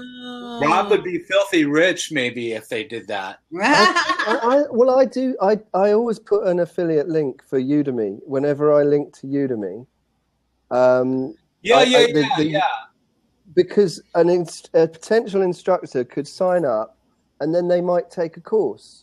Yes, in that case, yeah, that's a good point. And so I think every time you link to Udemy, guys, just make sure it's the general Udemy affiliate link. There's a little tip for you. I think I'm making a bit of money on affiliates through Udemy. I don't know where it's coming from because I don't promote any particular course. So you have a Linkshare account? Sorry. So you have you're a part of their affiliate program through Linkshare, then is that correct? Yeah. Okay, that is correct. Linkshare. So you're just taking like a link and doing a deep link or something like that. Yeah, you can. There's a general. You can go to the Linkshare site and get a general Udemy link. Yeah. Yeah. Mm-hmm. Now, how do you guys feel about the user experience? It's great. The support is great. Yeah. I got to give them. Yeah. That's probably why, there's so many Udemy instructors that kind of like band together, and we have the group over on. Eileen, do you have a course on this? In it? I have a YouTube course on it, but I don't promote it anymore because I'm doing it on my Fedora site, which is, a site similar to the way you have yours set up. Yeah, I'm going to tell you though. I mean, I am not making as much money on my e-course as I expected. Mm-hmm. Yeah, see, that's the thing. You got to keep that in mind too. Remember we said you get 97% if you're sending people. Right. But if you already have the course and you've already tried to promote it to your students there and they're not going for it, you know what I mean? I think, maybe it is the price. And so maybe it could be. I could be outpricing myself. I didn't think that was an outrageous number, but I could be outpricing myself. It's a saturated market for social media stuff. Yeah. Social media course. Although I went on Udemy and I put in social selling because that's what I do. It's different than social media. They make you stand out. And there's really very little. But you can't really tell who's searching for it. There is one guy that it does. What's his name? Still have that algorithm that he uses, guys? Grant Cardone? No. Our Udemy instructor friend who had the online learning podcast. What's his name? Don Coley. Yeah, he's got some kind of algorithm that he pulls into a spreadsheet and he figures out what people are searching for over on Udemy. But I don't think he does it for free. I mean, there's enormous LinkedIn training. So yes, that's what I mean. That's what I was saying to you. But none of it is sales. Yeah, but I don't know if people are searching for that. Yeah. Robert, you want to say something? Guys, sorry, I'm going to have to step out of the blab. Okay. But it's time for a drink, isn't it? It's 12 minutes past midnight in the UK. It's time for a drink. Okay? Wow. And Rob you don't know Matt, Bren. And I'm hungry. I need a All right, Rob. Hey, thanks, Rob. I appreciate it. Be safe in your travels. Well, we'll meet up soon. We'll blab soon. We'll do something soon. Yes. All right. Lovely to meet you, Bryn, and lovely to see you too, Nice to my meet friend. you, Rob. Okay, Rob. Dennis, can I ask you a question? How much time do you think a 30-minute course in, like, let's say all the recording is done? How much time does it take to upload a course? Well, that of course would depend on your broadband speed, but it shouldn't take too long. I mean, I would think a 30-minute course, you should be able to upload that in less than 30 minutes if you've got good internet speed and everything's already done. Yeah, but it does make sense, Brent, to go through the Udemy course about how to submit the course only because they have guidelines. Yeah. It's best to familiarize yourself with those guidelines. So are there any people for hire that are doing this? What? Uploading courses? Probably. Yeah, there are people out there. I know on Craigslist there might be some people. Or you could go into the Udemy studio maybe, or the faculty lounge. Well, you'd have to have a course to go to the faculty lounge, but maybe the studio and just ask that question. Mm-hmm. Yeah, okay. Because I'm at the point where I'm happy to pay someone to do it. I just can't imagine taking a project. I have a friend who has a course or courses online somewhere else, and she had an issue with the pricing structure on Udemy. And we had gone and had coffee, and she talked about me doing something like that. And I just had to say no, because my focus is on my courses, on my books. So what is your topic? What do you teach on, Dennis? I teach on WordPress, I teach on MailChimp, I teach on Kindle marketing, and I teach on Udemy marketing. And I'm going to be launching a course on webinars soon once I get back to Boise. I live in Boise, but I'm in Seattle right now. I came here to see a concert. Yeah, so I went to see Duran Duran last week. So. I had front row seats to Duran Duran in 1984. Wait. 19. They haven't had a new song since then, though, have they? No, they have a new album. It was the Rio tour. Yeah, they have. If you go to my YouTube channel, I've got the Reflex, the opening of the Reflex I recorded. So. I just wanted to stay on because Brent was popping on. And hey, you know what? Actually, I think now is a good point to wrap it up because I'm meeting some people that I haven't seen in a while for dinner and drinks, and Seattle traffic can be a nightmare sometimes. So it was nice chatting with you. Nice meeting you, Brent. Nice just pop in real quick. Hi. Good night, everybody. Yeah. All right. Well, this is awesome. Thanks so much. I'll see you. I'll be there, I think, on the 5th. I'll see you. Yeah, well, I'm following you, Dennis. I'm looking forward to learning more from you. And if you ever want to I love doing collabs with people. So awesome. I'm a LinkedIn for sales, social selling. So if you ever want to do one, let me know. So get in touch with me on Facebook. It's Social Media DJ, and then we'll talk about that offline, okay? I love it. Thanks so much. All right. Have a great evening. Have a great evening, everybody. Thanks for joining me.